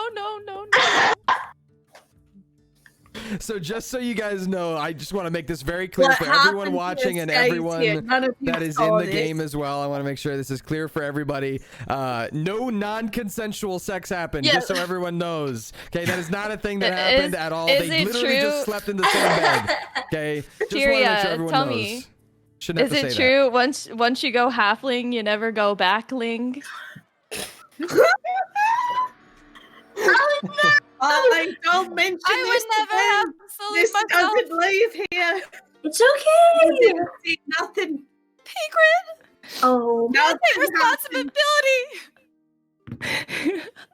Tyria, Nothing I happened. thought you didn't have to sleep. What happened to this meditation you speak of? Why have you ended up in the bed? I Drugged. can't Someone- handle the beer. Someone must have slipped something into my drink. no, you just got Bigger. really drunk. You can't handle your beer. See, this is what beer does to you. None of this a moonshine light, bullshit. That's why we drink We moon drink wine. beer around here. It's my royal temples are aching. Everyone silence. Right, I'm gonna go downstairs and I'll get you. That's I'll get one you thing both a to gla- know. I'm gonna go downstairs and I'm gonna get you both a glass of water. Give me I'm another going- beer. I'm coming back upstairs and I want everybody to be ready to leave in 15 minutes. 15 'Cause we minutes? have an adventure to go on. Yo! I run downstairs and speak to the bartender, and I'm like, "Listen, mate, I know we've got that third round of drinks, but whatever you do, I don't want you to give it to anyone. Just give me a round of orange juice or something. I need to sober these idiots up, and we need to leave here ASAP. Please, my friend, I'm begging you. A 1-to-1 exchange, beer to orange juice." The barkeep, he's kind of when you come down, he's reading a book and smoking a cigarette. He puts his cigarette out in a little ashtray and blows the smoke kind of over your head, not in your face or anything. And he says, "Vape count, by the way." Oh, sorry. Vape count uptick. Ding. So he blows the smoke and he says, "Yeah, right, I can do that for you, no problem." Orange Thank you, my juice friend. It is, yeah, and orange juice it is. Perfect. I appreciate that. Thank you. And sorry for any rowdiness of the others. They don't quite understand the inner workings of beer. It's nothing I haven't heard before. Oh, Good. I'm glad. I grab the 6 pints of orange juice and I bring them upstairs. it's actually And 7 what I- because there's one for Dom as well. Condom. But I carry 7 pints. Carry 7 pints of He gives you a orange juice tray. up the stairs. He gives you a tray to put Okay. them all on, so you don't have to try and carry them with your tiny little kobold arms. I come upstairs and I can still hear Tyria and Egrid screaming at each other. How could you do this to me? I wanted to meditate on my tree. Oh my god. It was Egret, because of oh, the enough of it, forbidden Elle. leaf. Egrid's like getting her stuff together, and she's just like, "Oh, enough of it, elf," and lets out a big dwarven fart, and is This car You know- shed. morning routine. What is this foul stench? I told you sleeping next to her would smell. It's those beer farts, you know. I- You get beer? Yeah. I would never. Egrid's Oh, like, no, "Hey, yes. what's this?" Yeah, Leon, this smells pretty familiar. Fart smell. This is no news to me. I walk into the room and I'm scrunching my face up. Look towards Leon, who looks like he's about to fall asleep because he's so uninterested in what's happening. Crocus is on the floor, like, crying, laughing. She's just kind of strumming away at her lyre, trying to understand what's going on. And I just start handing the pints out to everyone. I'm like, "That's 9 minutes left until we have to be out on the street. The tavern master says he'll charge double if we're not out." Oh, I'm ready. I gotta find Crocus's mom. Why do I have more gold? you help me You find have more gold because you did a lot of gambling last night. I don't know if you know what that is or if you remember what gambling That's a is. sin. Aye, I and would never. you're bloody good at it as well. Look at your coin pouch. One of them's Must from me have though. been a boon from the moon goddess. What? That's called beer. That went from a sin to a blessing real quick. Fergus, I behind would you, never you have hear done. a familiar voice. Neffy, Susu's character. She says, can I have some orange juice too? Yep. I lift up a pint and reach up behind me, and You forgot about Neffy. Sad. I would never She reach she up behind grabs me it. and pass it up to them. I got a question for y'all. Have you ever been on a trip like this before? What do No. y'all think we should take? I have no Ooh. idea. I have never left my home. This is the first time. What do you need for an adventure? What do we need for Food. adventure? Food? So I reckon. Evening gowns. I reckon. Jewelry. I reckon we take a pint for the road. Never again. I wonder if there's like a loaf of bread I can like stuff in my bag somewhere around here. I'm gonna try to find one. there are like Egrid, bakers you can buy them at. Egrid, remember I can you were buy talking one? about that Ooh. store last night. I reckon we should go and investigate. Hey, We should rob see it. what's there. That's not very royal of you.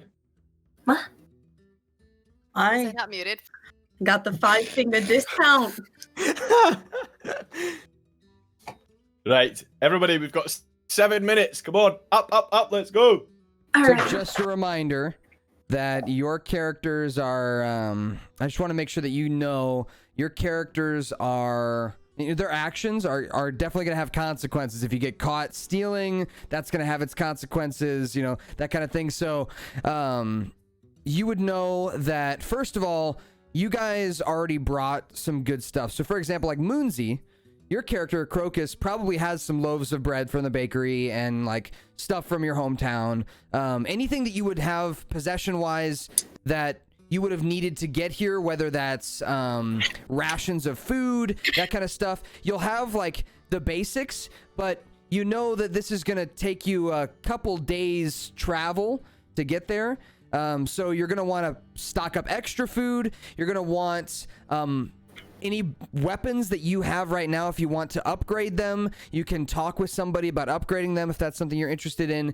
You can purchase equipment that is like new clothes. You can purchase equipment like armor, things like that. You can get items like extra rope, extra lock picks if you're somebody who thinks that you're going to need to lock pick something at some point or steal something. You can purchase extra tools, whether it's hammers or chiseling tools. I want to remind you that D&D is a game that it's up to your imagination on what you want to do. So if you're on this trip, you want to whittle, a duck out of wood, you probably need some whittling tools to do that. And if they're not already on your character sheet, then we'll get those sorted out. They're not going to be expensive. It'll be like, 2 silver pieces for some whittling tools. And then you can then do that as a character. You just find a hunk of wood somewhere and you can start whittling a duck out of it. And we'll do some rolls. And, you might have a nice little wooden duck that you can give to somebody as a gift or, whatever. It's up to your imagination on what you want your character to do. How would you spend your time traveling over 2 days? Would you read a book? Would you have some kind of thing that you would work on, like a project? Would you be sparring, like maybe Leon and Dom will have like sparring, so that's what that'll take up most of their time. How are you going to keep yourself from being bored? I want you to just pretend like you're in your character's shoes. You're going on an adventure, but it's a traveling adventure, so you're going to have a lot of downtime. What would you be doing in that downtime with your character? Like, what would you imagine them to be doing? So that's all I want you to think about when you're thinking of getting supplies and that kind of stuff. You want extra food, something fun to do, and anything that you want, like, that's just extra. Like, if it's something that you just want for your character, just tell me and we can buy it. So I want to buy a seasoning and a cooking ware. easy. Yeah, easy. We can get that for you. So you guys head to the market, and at the market, there is a person who's got a wooden smorgasbord. It's a big like buffet table, basically, with these little metal pockets, and each of those metal pockets is just a bunch of herbs and all these different kinds. I mean, you got sage, thyme, basil. I mean, it's everything that you could possibly want. White pepper, black pepper, salt, even some like gunpowder and things like that. I mean, they have all these like different dusts and anything that you could imagine would go into like a tiny little brown sack. They have it. So, what are you looking for? Any specific types of seasonings, or do you just kind of want like a mix of everything? A mix of everything. You're gonna be able to afford it, whatever it is. In a pot? A mix of everything in a pot. Okay, do you want a pan, or do you want like a spoon to mix things with, or? Yeah, a spoon in a pot, and probably a magic scroll or something to practice my meditation. Okay, you wouldn't need to buy a scroll or anything for that. You can practice your meditation alone. Okay. So with that, we'll say for all of that, for like a little bit of a buffet of seasonings, a pot, and a spoon, probably run you 5 silver pieces, half a gold piece. And that would be enough for a 4-day trip to make food and all that good stuff. And by that time, when you get back to the city or get to your next destination, you'll probably be out of herbs, but you'll still have your pot and your spoon. Does that make sense? Sounds good, thank you. All right. Anyone else have anything that they want for their character, for whether it's like a hobby that they have or something that you think your character wouldn't have gotten from home but might get in a big city like this? Other than that, think of any specific foods that your character would like. That can be kind of a quirky, fun thing for your character. If your character likes donuts specifically, you're like, I desperately need to get some fucking donuts, or whatever else. You can think of that kind of fun stuff. If you need weed for your character, if you need to smoke some of the forbidden leaf, you might need to find somebody who sells that. It's all legal, so you can find a dispensary somewhere to sell you some of the either marijuana or tobacco or whatever else drugs. I need lock picks, rope. I need my sacred flower. I need a bong. Okay. Okay. You mean tobacco water pipe? Yes, that. Okay. So for the things that aren't sacred leaf, that's probably going to run you 2 silver pieces, not much. Okay. We'll say 3 silver pieces for enough rope to last you a long time. So we'll say you get 50 feet of extra rope. Okay. And whatever else you asked for, I can't remember what it was, but in my brain I was like, yeah, that's 3 silver pieces. Lockpick. Yeah, lockpicks. Yeah, that's fine. We'll say you get 5 lockpicks and 50 feet of rope for 3 silver. And then this, and you could probably get we'll say the bong and the sacred leaf, if you want both of those together, would probably run you a couple gold pieces. 2 gold pieces. For a nice Why glass is bong. lockpick not coming up? Okay, wait, is it just lockpick? It might just be lockpick. Yeah, it's not coming up. Okay, I'll add it to your sheet later. Just message me on Discord and remind me. You can just do it right now if you want. Just say, hey, I have 5 lockpicks or something, and I'll add it to your sheet and we'll figure that out. Alright, so with that, mark off your 3 silver pieces and then 2 gold pieces for everything that you just wanted. We're kind of skipping the role playing with these particular shopkeepers. They're not super important, so they're just selling you the things you want. Anyone else have things they're looking for? Can I get a bag of marbles? Yeah.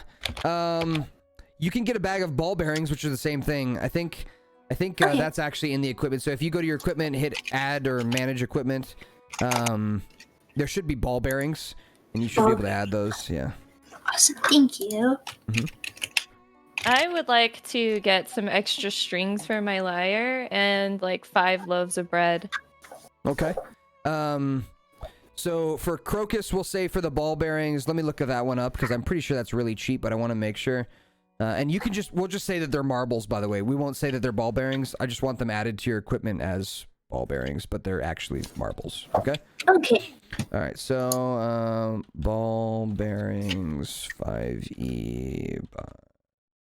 You get a bag of ball bearings for, let's see here. You can get that for, if you want 1,000 marbles, you could get it for 1 gold. Or if you want less than that, we can. How many do you think you're looking for? Let's say 300. Okay, so then we'll say 3 silver. Okay, sounds good. And then I'm sorry, it was Jinx. You were looking for extra strings and what else? And 5 loaves of bread. Okay. Easy, yeah. For the 5 loaves of bread, that would be 5 silver pieces. And then that's a lot. For the, Can I yeah, perhaps persuade the shopkeeper to give me half price? Yeah, you may. You may try. So what do you say to the shopkeeper? We'll role play this one out. So this shopkeeper, he's a baker, and he's a kind of big, chunky looking human with a big, tall, white hat. Kind of looks like a chef. And he goes, "Yes, for the five loaves of bread, I'll sell them to you for 5 silver pieces." Yeah, that's all nice and dandy, but I see here you're having trouble selling your bread. It doesn't look like anybody's buying any. You know, I'm here, I'm willing to buy 5 of your loaves of bread, not just 1, because, you know, I feel like a silver piece is a little expensive. How about, you know, you just do half price for me. I walk off with my 5 loaves for 2.5, and we'll be on our merry ways. Well, I need to pay for, you know, my children's school, and, you know, my wife likes expensive things like golden rings and things. So I can't go home to her. She'll slap me again. Ow. You need a new wife. You need a new job. What are you doing being a baker? I mean, look, I'm sorry you have a hard life and all that, but look, I'm not trying to pay all this money. So, let me see. Sorry. See what your persuasion check is. Here we go. Okay, 17. Let me roll for him. And he rolled a 4. Okay. He says, "Fine. Don't you have anything else though? Do you have anything cool from like where you're from, or anything you can trade to me so I can show my wife something cool?" Yeah, actually, I take off a golden jeweled like head necklace, the one that rests on top of my head. I have one of many layered on top of my head. They're all very jingly, and I hand it to him, put it in his hands, and I say, "I don't know how much this is worth, but I'm sure your wife will love it." "Oh, this is very nice of you. Thank you so much. Here, take an extra loaf with you." Oh, wow, thank you. I love bread so much. Oh my god, this is the best. So you have 6 loaves of bread. What kind of bread were you looking for? Did you want like a baguette, like with the hard crust on the outside? Yeah, baguettes. Woo! Yeah, you got 6 I love of them. baguettes. Okay, great. Now I'll have food for the journey. For the 3 strings, though, that one's going to be, you know, those strings can be pretty expensive to make since they're made of metal, which is kind of a hard thing to come by.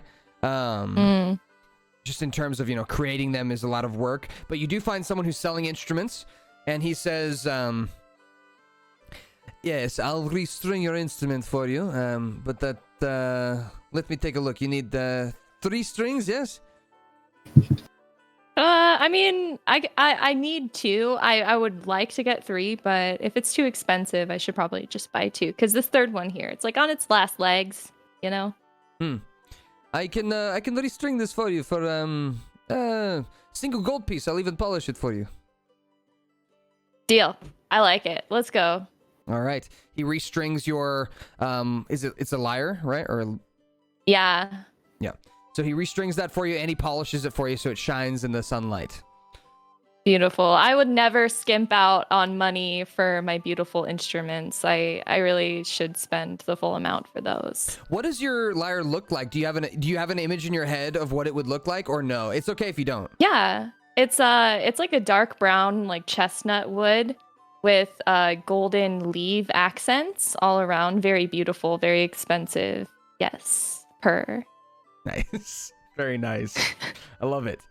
All right. Anyone else have anything that they're looking for? Particular for their character? Are there any blacksmiths or like? Sure. Plenty. Okay. What is it that you're looking for specifically?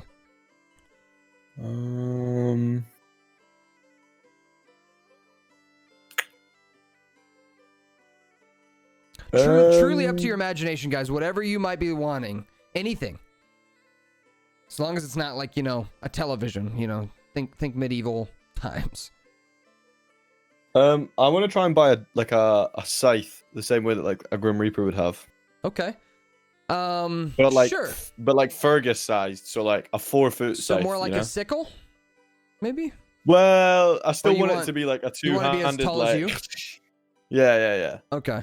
Let me look up a price of a scythe because I actually don't know off the top of my head. I don't think it's a very common weapon, but it's something that we can definitely find for you. You're wrong. It might not just be a weapon, my friend.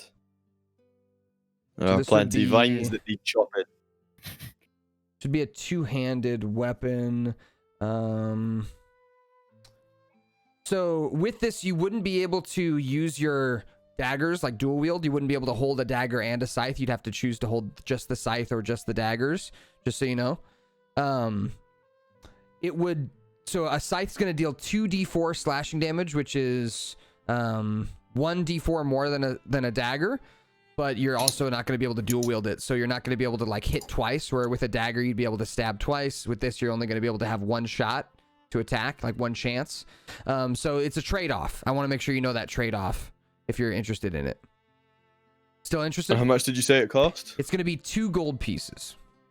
Okay, no. I decided to go to the general store instead and save my money, and I just decided to ask the shopkeeper if there is sort of any like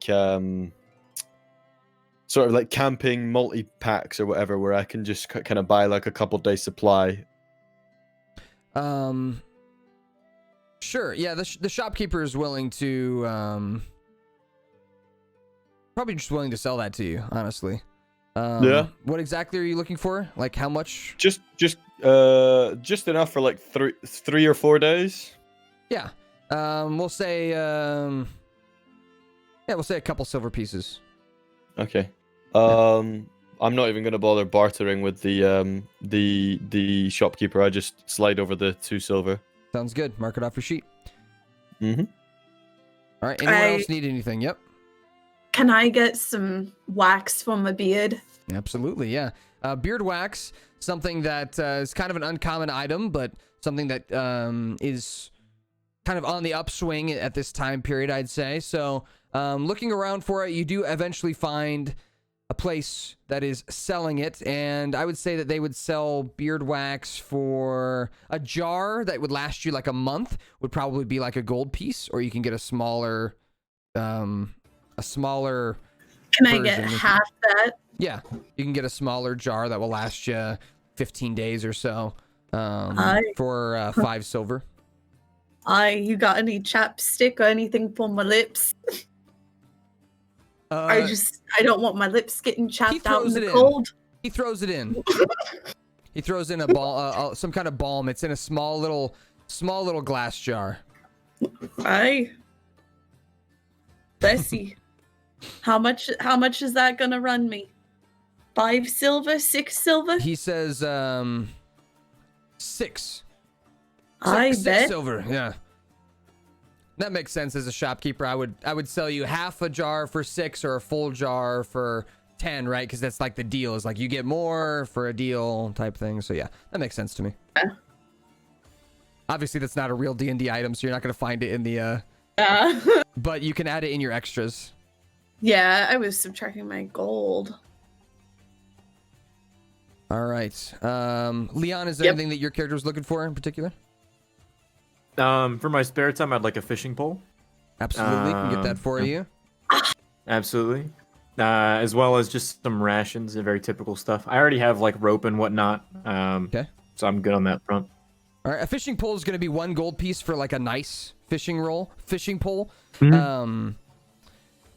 So it's got like a wooden base to it where you hold it, like the handle, but the actual pole itself is like a thin metal.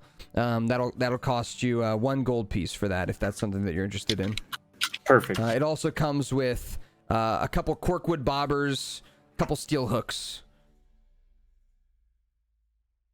All right, that sounds great. Yeah, I mean, so it's under should be inventory or if you go to your equipment and then if you click on In your equipment, there should be a button that says like manage equipment or... Yeah, I'm seeing fishing tackle, but not fishing tackle, that's what you want. Should I just put it in extras? Fishing tackle is a kit that has a rod, line, bobbers, Oh, hooks. I see now. Yeah. I didn't see the whole description. So Perfect. it's like a tackle box that's got also the fishing pole with it. That sounds great, yeah. Gives you a little bit of netting and some lures as well. Mm-hmm. So you are all set up for fishing. Perfect. All right. So and you then, guys... Yeah, go ahead. Beyond that, just like typical rations and stuff, is that like implied or... We'll say for rations, I'm pretty sure they're very, very cheap. Like even just like copper pieces. Let me see. Yeah. For a day of rations, that's 5 silver. So if you really wanted 4, like if you wanted 2 there, 2 back, 4 days of rations, that'd be 2 gold pieces. But if you just want, 2 there, that's 1 gold piece. It's kind of up to you. You could also barter with the person. I'm just game for 4, 2 there, 2 back.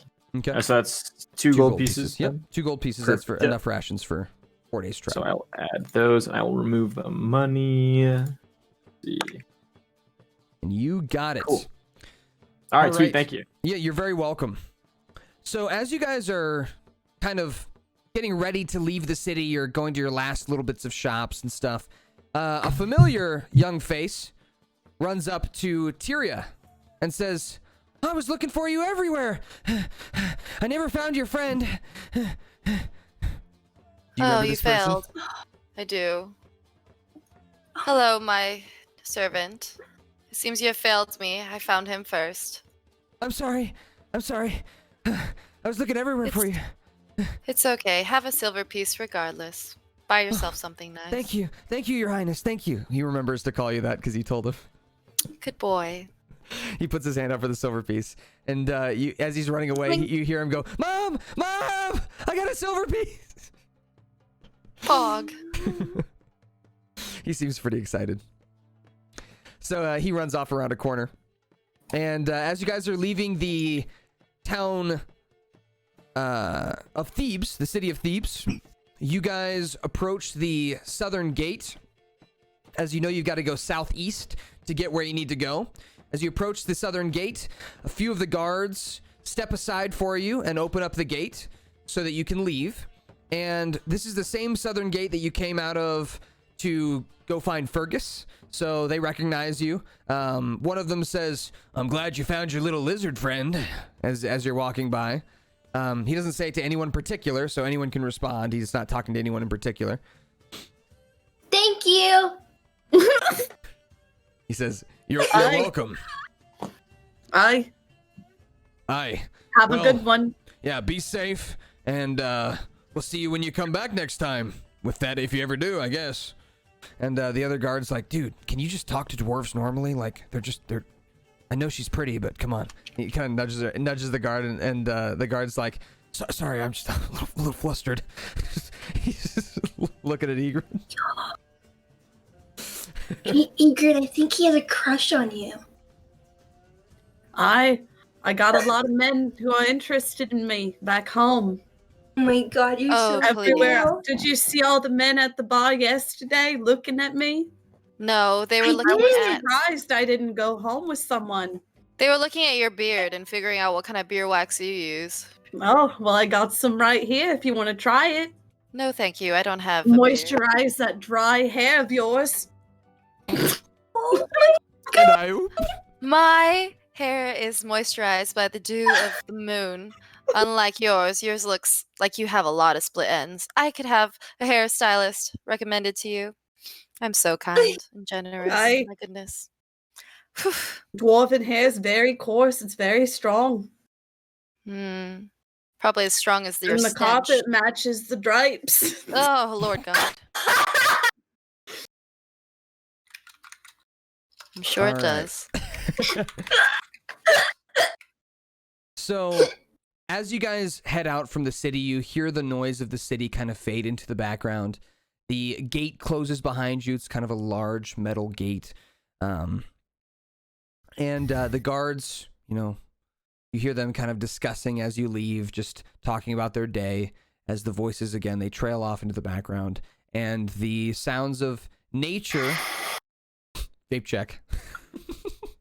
The sound of nature kind of engulfs the area that you walk into. You walk into a small forest, the same forest that you found Fergus in before.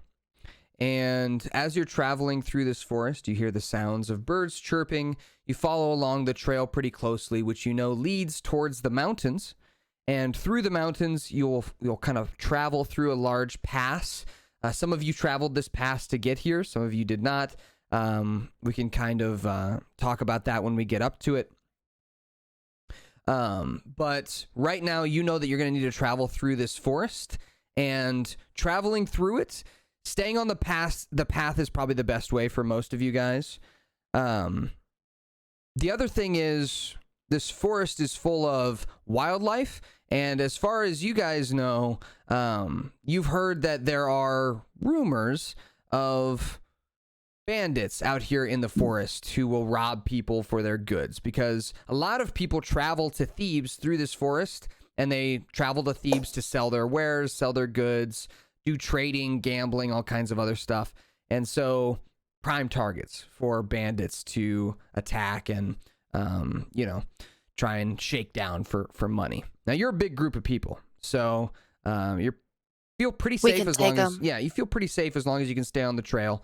And depending on your character, I don't know how they would feel about ever getting into a fight with humans, like people who are, humanoids. For some of you, you may have never been in a fight with a human before, and so that is something that might kind of be defined by whatever your character is like. You know what I mean? They may or may not be familiar with that feeling of stabbing someone or that kind of thing. Your characters really they're kids, and by kids I mean they're young. They're in their 20s or in their teens, and I know who I would like to stab. Yeah. What you mean by that? Do you I respond? didn't say anything. Are we like aware that there's like bandits in the woods? Like, is that something that like we would be used to? Like, can we roll a perception to look around? So that's a good question. So at this time, you can roll a perception check whenever you want for whatever you want. If you want to roll a perception check to look for a squirrel, you can do that. If you want to look for bandits, you can do that. That said, it's the middle of the day. So the likelihood of a bandit attack in the woods right now in the middle of the day is unlikely. They're not going to come out when the trail is packed with people. They're going to try and, ambush people when they can. So that's kind of what you would know. And I mean, it's pretty common knowledge. You guys, if you've never encountered a bandit, you at least know that bandits exist. Your characters aren't completely ignorant to that idea. And I mean, that is the basic idea of humans, right? Humans are greedy, and I shouldn't even say humans. Creatures in this world are greedy, whether they're humans, goblins, elves, or whatever else. They're going to want money and power and all kinds of stuff. So you understand that vulnerable parties, people with goods, they're going to be targets, You guys, though, you look pretty tough, other than the fact that you're mostly women, which by that, I mean, there are going to be misogynistic people who are going to think that you're weak because you're women. That's just kind of... Well, they're silly because Pigrid has a beard. I'm stronger than any man. Gives you a 1-up, actually. I'm stronger than anyone. Than them too. Yeah, the quote-unquote, like, scariest, burliest person in your group is Leon. And, I mean, he doesn't really give off, like, a threatening, gonna fight everybody aura, necessarily. So, yeah, your group is one that is big enough to probably scare off most types of people. That said, you stay on the trail, you guys walk for quite a while, and enjoy your traveling and talking together. You guys have your discussions. Ygritte and Tyria kind of argue back and forth a little bit. You recall that you have your precious gems that you got from that first battle. Don't forget about those. Those those gems as you're kind of walking around. You can hear them jingling in your pockets. Might be good to sell those at some point. And with that, you travel through the forest pretty calmly through most of the day. Comes around dinner time, and ahead of you on the trail, there's a cart coming towards you. A cart with quite a few people on top of it. You see at least 4 people sitting on the edges of the cart. It's a big wooden cart that's being dragged by 2 large donkeys. And these donkeys are almost as big as horses. They're huge. And they're kind of coming down the trail the same pace you are, but the opposite direction. And the trail's not really big enough for you to walk on it with them. So you'll have to either go around or, talk with them and make them go around. On your edges, though, this is the kind of rough part. On your edges is a very steep drop off. So you either got to go back about half a mile, or you're going to need to climb down the edges and try and get around this cart, or you're going to make them go back, make their mules and everything push back the other direction, push their entire cart back however far they need to go. You can see, though, that it's probably half a mile for either of your parties. So their party either needs to go back half a mile or your party needs to go back half a mile. +1 on the vape check, by the way. Oh, shit. I got some rope. What'd you say? Around. We just hang ourselves from the rope. Get out of the way. So going around involves you rappelling down at least a little bit off the sides to let their cart pass through. As they come up, the person who's driving this cart, he's kind of using the reins to make his donkeys go faster. He looks like a dwarf man who says, Let's fight them. "All right, well, we've got a cart here, so you guys are going to have to go back the other way." We're trying to get out of your way, man. All right. Well, make it quick. We've got places to be. We got places to go, too. Ditto. So, What makes you think yours is any more important than ours? We've got precious cargo. Oh. What you mean? I mean that we've got a pregnant woman, so just get out of the way, please. Aye. Okay. Let's head back. Okay. Is she okay? He kind of looks back at the cart full of people. There's a little covered part of the cart that you assume whatever he's talking about is in there. He's kind of looking back at it. He says, yeah, she's fine. She going into labor? I'm sure she'll be all right. So, how far along is she? He looks back at one of the other guys who's kind of sitting, looking down at his his feet. This other guy who's sitting on the back cart. He's kind of dirty looking. He's got a shawl that's got patchwork on it, and it's dirt all over it. He's wearing moccasins that are covered in dirt. He looks a little scratched and beat up, and the person who's leading the cart, this dwarf guy, looks back at him and says, how far along is she, did you say? And the guy, he looks up and he goes, huh, what? Aye, why are you lying to me, man? He says, she's 6 weeks along. Aye, why you lying? What you got back there? Can I walk up to the dwarf and talk to him and be like, look me in the eyes. Are you lying to us right now? You say that to the dwarf? Yeah. He says, I don't owe y'all anything, so why don't you just get the fuck out of my way? Fight him. Let's fight him. Fight him. Me, Mr. Dwarf. Who the fuck do you think you're talking to? So rude, little dwarf. Let's get him. I want to roll an intimidation check against this dwarf. Okay, so remember, there is a skill also called insight to see if somebody's lying. You can roll an insight check. If you feel like somebody's lying, you just say, hey, Commander, I want to roll an insight check to see if they're lying. You can do that on anyone at any time. Don't forget that you can do that. So you can believe that he's lying, even if he was telling the truth. Even if that was the case, you could just believe that he's lying if you want. No, this is sus. He's definitely lying. Can I still roll the Very intimidation sus. check because he's being cheeky to Shisha? So what do you guys want to do? Do you want to try and have Fergus intimidate him to what did you say to him, Fergus? Did you want him to get out of the way. I said, who the fuck do you think you're talking to? What do you want out of the intimidation check? Is my question. I just want to like scare him and get him to back down and maybe like show us a bit. He's not showing us any respect whatsoever. Okay. Yeah, go ahead and roll me an intimidation check.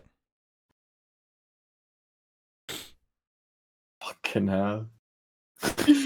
All right. With a 1, he goes, Oh, no. I don't know who the fuck you think you are, little man, but I'm going to need you to get the fuck out of the way, like I said. Hey, Leon, we got a problem up here. Yeah, no, I kind of wanted to step in on that one as well. Yeah, can I roll an intimidation check? Sure. Go for it. I'd like to demand answers as well. Sure. So yeah. He looks at you and he says, "What you want, cowboy?" Quick aside, did cowboys even? I'm not gonna touch that one. They might have. You never know. What's really in the back of the cart? What you got? He says, "How about none of your fucking business?" But go ahead and roll your intimidation check.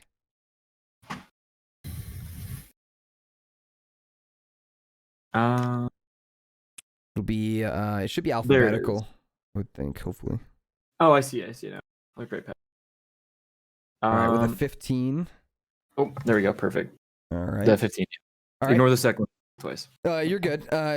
Tyria, with your inside of 4, the guy seems like he just wants you to get the fuck out of the way.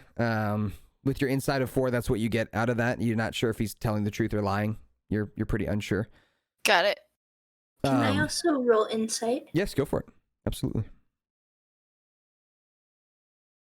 With a 12, it seems a bit sketch, but you're not sure if he's straight up lying or if he's keeping some parts of the truth from you. You're not sure.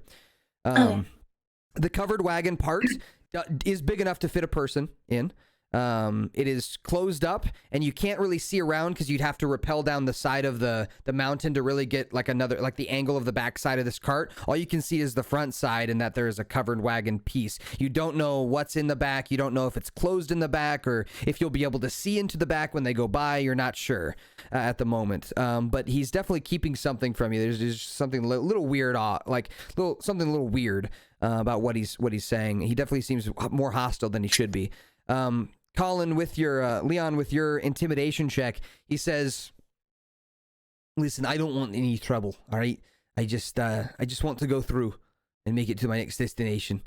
We all do." Well, listen here, pal. We didn't want any trouble either.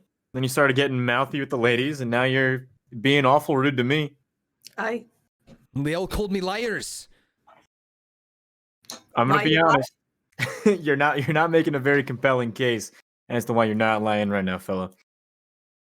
Fine. Hey, go grab her from the back. And the kind of dirtier looking guy, he says, "Huh? Okay, yeah."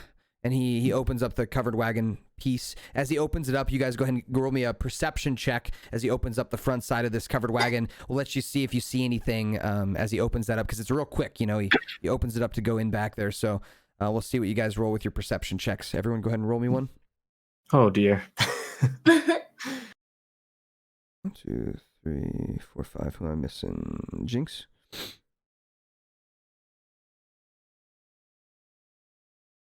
Jinx? Oh, there she is. Nice. I did it. Yeah. Got it. All right. So, of these perception checks, Casey and Jinx, you guys are the only ones. As you see through, the rest of you guys, it's pretty much black. You can't really see inside of this cart as they open it up. But Casey and Jinx, as you guys see inside, you notice that this cart is full of wooden chests of some kind. You're not sure what's inside the wooden chests, but there's a bunch of them back there, and there are varying different sizes. A couple barrels as well, you can see. And you do see a few people back inside this covered wagon area as well. You see at least 3 people sitting back there.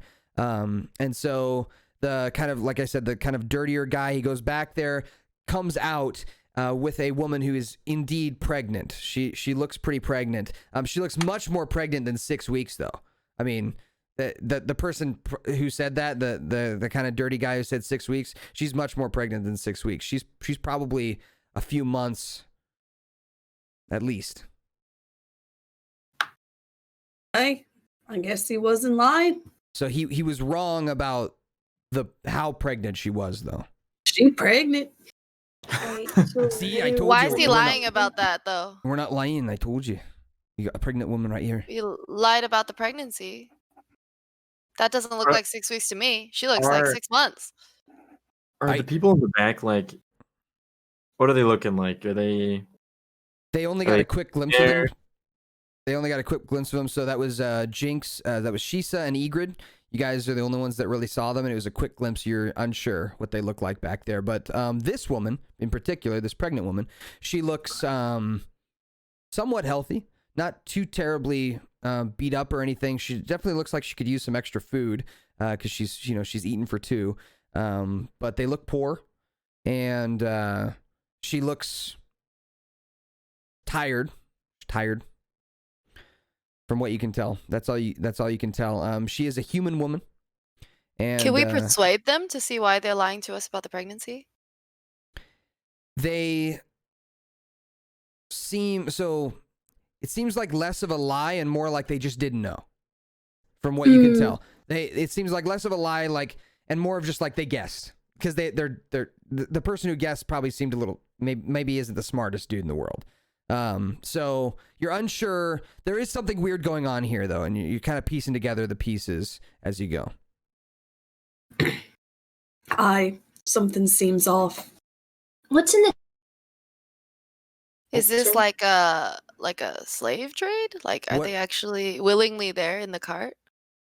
So the woman she's kind of looking down at the cart right now. She's not really looking at you guys. She responds when you Crocus, when you say what's in the crates. That's what you said, right? Mm-hmm. She says it's none of your business. So move along. I think it is our business at this point. What do you think, Leon? Open the crate. Tell him, Leon. Listen, ma'am, I'm not trying to be aggressive here. I just want to know what's in the crates, because there's a two-way thing going here. We gotta go this way, you guys gotta go this way. Like, we're just trying to figure out what's going on. That's all. She kind of lets out a groan. The woman, she kind of lets out like a. I don't have time for this, and she goes back inside the cart. The dwarf, he says, "Listen, we are." He kind of shakes his head. We're refugees, and we're trying to run from a group of people that are after us, and so we just need to get fucking going. Can we go, please? Are they chasing you right now? Yes. Guys, Should we fight them? It's only half a mile down back. We can escort them. It's the least we can do. Or we right? can go fight the people coming after them. They're probably We don't not know where good they for are. good for If they're after them, they'll probably be after us. yeah. True. Fight 'em. They're probably only an hour or so behind us. We really need to get going. So Let's go travel and fight them, and then we can take all their stuff. Hey, are they aggressive? What are absolutely. they? Who Can are we they? escort them down? They're what Um, you might call like collectors, and we were unable to pay, and so they're coming for us. So you mean they got some Are you in debt? So you In a- didn't in a pay them and way- you ran away? How much way. debt do you owe them? We owe them about 600 gold in property taxes. Maybe we should just kill him. Well, they got us Are off. they like They got us off the land property. sharks? They got us off the property, so I'm not sure why they're coming after us. But I feel like this is not our problem. I feel like we shouldn't really insert ourselves into this, and I think we should just be on our way. Personally, I think we should let them go. I mean, they've got, like, I'm just gonna take a piece of bread out of my backpack and just stuff it in the back of the cart for her and let her know. But I think I agree with Leon that it's not really our problem, but I mean, we can fight them if we see them. I guess we can escort them back the rest of the way. We can go along the same route that we want to, and if they try to fight us, then we can kill them. Like agree. not to be unempathetic, but like tax Tax evasion is a crime. is hardly being like a refugee of war. I mean, you broke the law, and now there's the law. Like the law is after you. Yeah. Not to be that guy, but he says, "All right, it's fine. It's fine. Really, it's not a big deal. You guys seem like people. You probably get along with them pretty well. So why don't y'all just Well, go ahead and never. Fucking hell. listen? Well, no need to be a doo-doo head. I can't trust you with all the information, so I don't know who you are. I just need to get going. We all do. There's too much. There's too much to talk about. So, I've given you a piece of the story, but there's more to it than that. So, I don't have time to tell you the whole thing. Give us the information so we can help you. no. Let's. I think we shouldn't delay them any further. No, to be yeah. honest, They clearly don't we want are to. only making this problem worse for them, and we're also inviting ourselves into a problem. I think that we should be on our way, leave them on their way. Hopefully, everything sorts out for you guys. But I feel like there's only so much we can do, especially since we don't have all the information. I agree with Leon. Yeah. I So- guess we have to walk back. So in this case, before they roll onward, is there anything that anyone wants to look at, particularly either on the outside of the cart, on anyone's body, anything like that, to try and glean any extra information? I wanna anyone look in the looking for anything in crates. particular? Obviously, you're not going to be able to look in the crates. Oh. Can we Could persuade them to let You us take might. a peek into the crates? You might be I would able like to. to persuade them. So what do you I say? think I want to help you. You seem a little sus, but we are actually given an order by the gods to create better situations in this world, so it's our duty to look into your crates, because you're a little sus. Oh. Let me look. Let me smash. Just kidding. The crates. They're Yes, the not really crates. important. I mean, you can look at them if you need to. Okay, let's look in the crates. As you look inside the crates, one of the crates is full of clothes. One of the crates is full of food. One of the crates is full of small knickknacks like decks of cards, a chess set, games, things like that.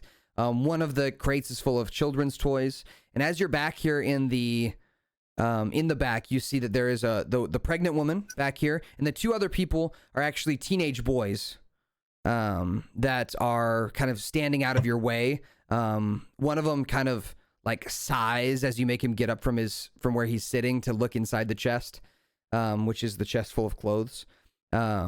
They definitely seem like they are people on the run from someone, and these are all their belongings. In the barrels, you find some dried meats and things like that. So they are people who are just like traveling as quick as they can away from whoever these other people are. That's what you kind of glean from the barrels and the chests. Is there anything? Are they hiding anything else in their cards? As far as you can tell, just by looking in the barrels and the chests, no. But if you wanted to look around for like a secret hatch or a secret something underneath all the clothes or whatever, then you'd roll me an investigation check. All right, I'm gonna do an investigation check. Okay, if anyone else wants to roll one too, they can. Egrid, is that your investigation check? Yeah. Okay. All right. So with a 21 and an 18, with Egrid rolling a natural 20 on investigation, looking around through these objects, you see most of it is pretty normal. Except for underneath the clothes and underneath the children's toys, you find some very sharp-looking weapons. Underneath the clothes, you find a couple swords that have been well hidden. And underneath the children's toys, you find some daggers and a bow with about 15 arrows inside there. And they have blood on them. So they killed a bunch of people. You're unsure. Oh. You can make any assumption you want. Hey, what's this all about? The driver who's not back there with you, he's still sitting in the driver's seat. He goes, what's about? All this blood. There's all these weapons. Who? Aye. Hold on. You hear him get down from the spot where he's driving the cart at and walk around the backside, his feet kind of crunching in the gravel as he comes around the backside of the cart. He climbs up into the back with you. He says, "Aye, you found on the weapons, yeah." Is she actually pregnant, or is it like a fake pregnancy? You can tell it's pretty real. Okay. Yeah, it's these weapons are for defending ourselves, which you've had to do once before already. Why is there blood on it then? Because we had to defend ourselves. We had to fight off the pursuers. Listen, I don't know. You guys Can I don't roll an seem like insight? you're going to rat us out. But I also can't just be telling you everything about our lives.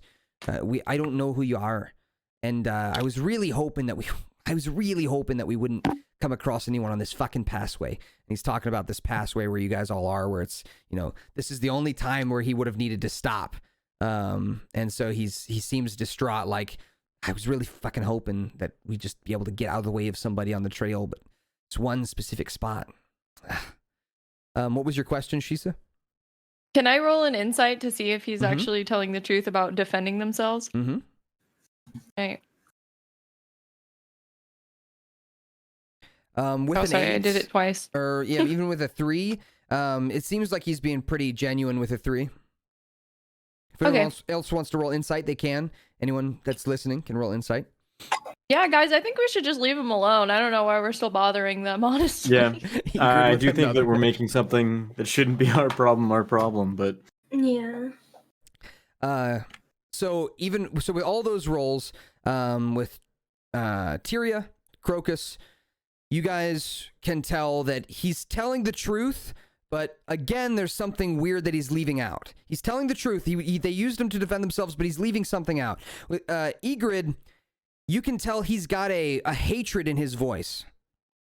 That's what you get the natural 20. He has a hatred in his voice. The people that he defended himself against are people who have wronged him more than just are coming after him for taxes. There's something worse that they've done to him. I'm fine with letting them go. Let's just move on. It's really none of our business. I feel like we should ask then, how do we find out more then? Is this necessary? Is this like important? I'm sure you're going to come across them when you go down the trail. So all right, let's go down the trail. Just anything we should be wary of? What are your names? Tyria? Why do you need it's to none know? of your business.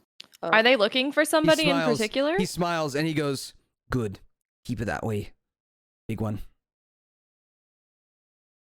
He's like he asked for your names and he was hoping that you wouldn't tell him.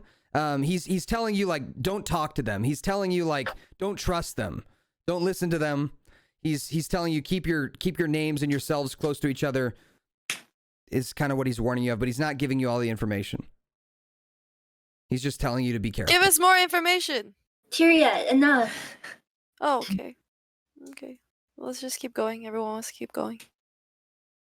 I'm not going to tell you my name because I don't want you telling them where we're going or that you met us. That's okay. So, can we go through now? You guys have already rappelled down and gone to the backside. So you've already passed them. We've gone through that already. So they are gonna pass you guys and go down that direction of the pathway, and you guys can continue going south. They're going north towards Thebes. So as they pass by you guys, the pregnant woman and the 2 teenagers, they are kind of looking out the back of the covered wagon at you. And she kind of like shakes her head and goes back inside the cart as they roll off into the distance. As night is now setting, it's probably like 8 p.m. So the sun has just set. It's getting kind of dark. You're gonna want to find a spot to camp for the night, whether it's on the trail or off. So I feel like we missed something important, but let's go to sleep. you didn't. So if as Oh, the we didn't? DM, Oh, okay. as the DM, Log. there are things that you did miss. Like there just are, because you didn't. I gave you an opportunity to look for stuff, and you investigated for secret, passages and stuff like that. But I was there were things on their bodies, for example, that you would have been able to like see that would have been important information. But all that stuff, it's all going to come full circle, and that's part of D&D. Is I plan all kinds of shit for you guys to find out, and if you don't find it out, that's okay. It's just like going through a video game and missing an Easter egg. It happens. So I'll guide you to stuff that's extremely important, but you guys got the gist. I mean, you understand this. You understand that these people are on the run from someone who wronged them in some horrible way.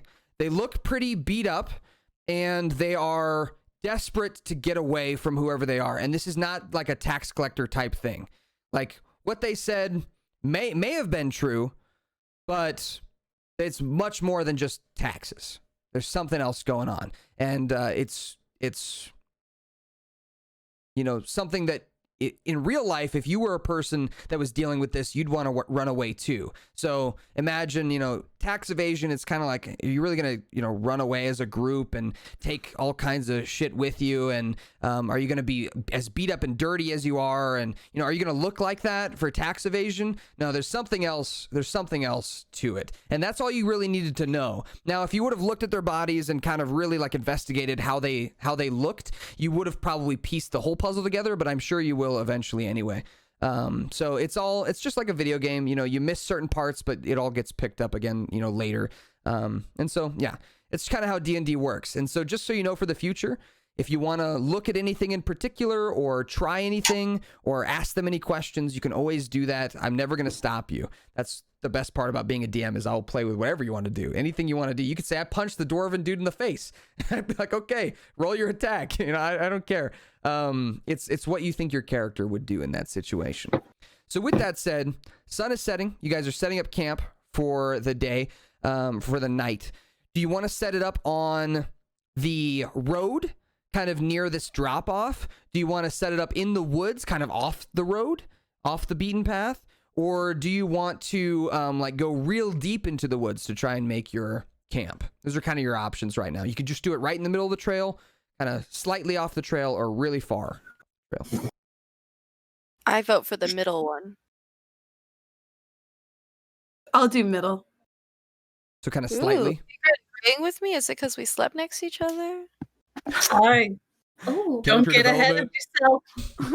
Tyria and Egrid, enemies to lovers.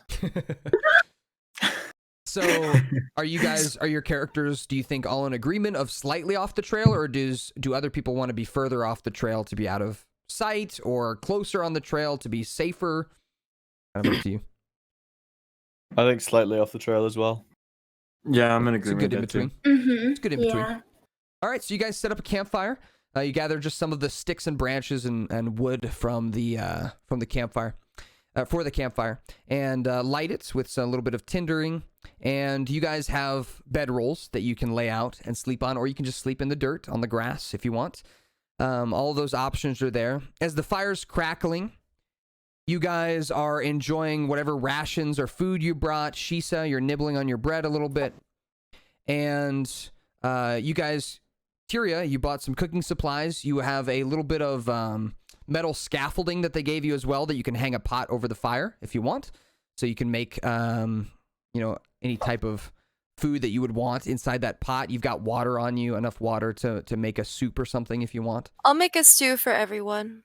Okay. Season with some meat? thyme. Or any meat at all. Shit, I'll go catch a duck or something. I don't know.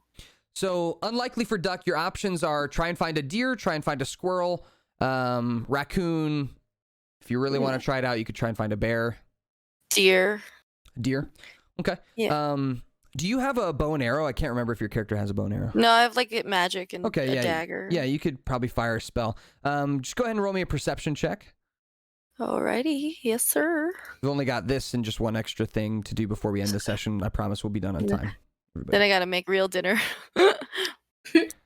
All right, so with a 11 perception, unlikely to find a deer, but you do have the people around you have dried meats that you could try and put in the stew. Otherwise, you could just make a vegetable stew. You have plenty of vegetables. I'll make a vegetable stew. Okay. That Shisa can dip her bread into with some thyme, some rosemary, some cumin. Nice. So you guys have a nice stew to eat for tonight. And as you're finishing up your stew, everyone's kind of going to bed. You hear the slight footsteps, hoof prints of horses on the trail off to your east. Off to your west. And you hear those hoof prints and just slight voices and the squeak of a lantern that seems to be on like a stick, just like as the horses are going down the trail. So someone's traveling on the trail late at night. If anyone would like to listen in, you can to the conversation that's going by. These are the only people that you've seen on the trail so far, other than the refugees who were running. Yeah, I'll listen in. Okay, go ahead and roll What a do you perception have to check. roll? Perception check. Me too. Oh. Anyone who wants to do a perception check can. Okay, we got Jinx. We got Shisa, Tyria, Crocus. Oh, Leon's got a good one. Egrid, not so good. Fergus, did you want to roll perception? Yeah. Okay. Sorry. Fine. I'll roll for Susu, and I'll roll for Dom as well. Both of them are pretty low. All right. So, with everyone who's over a 10 can kind of hear this. As the group of people come around the corner of this trail, just barely coming into view, you can kind of see behind some trees the lantern that's squeaking on its little axis. So they don't seem to have seen you yet, but they're having a conversation that's in kind of hushed tones. It's not like they're whispering, but they're kind of talking like this. You know what I mean? Like this is kind of the tone of voice that they're talking in. And one guy says, "What are we gonna do, boss? We can't just let him get away." And the other guy says, "Well, I ain't never let a slave get away before, and I ain't gonna let it happen again. I ain't gonna let it happen now. We'll find him." And that's where we're gonna end it for today. So, we'll pick it up next week, and we'll see what you guys do in that situation. You guys all hear that. So, everyone except for Egrid. Oh shit! Too busy. Just passed out asleep. She's got the bong bubbles. Yeah. Egrid So- sleep through the whole thing. Can't hear it because she had too much forbidden leaf, Pigrid. Egrid doesn't know where she is. So with that, these people seem to have been keeping something from you in case you may have been slave traders. So if you would have looked at them, you would have seen that they had markings on their wrists from being tied. You would have seen that they have markings around their neck that they're covering up, trying to cover up. So that's the kind of stuff that you missed. And you would have been able, I think, then to probably piece it together. You would have been like, okay, why were they tied up? Okay, these people like were either kidnapped or, something. So that's all you missed. So I'm just, without you needed to worry about it for next week or whatever, that's all you missed. So, okay. I understand now. They were if you're good nervous enough- that. I Yeah. see. Yeah, they were definitely nervous. So with your good enough perception checks, though, you've pieced together the puzzle anyway. If you get it all rolled poorly, that would have been a different story. Those people would have walked by and you would have had no clue what was going on. So good thing you rolled high. Mind blown. All right. So with that, that is the end of today's session. Thank you guys for being a part of it. Thank you everyone on Casey's stream and Trisha's stream. Thank you Moonsy for the raid. Thank you everyone for being here today.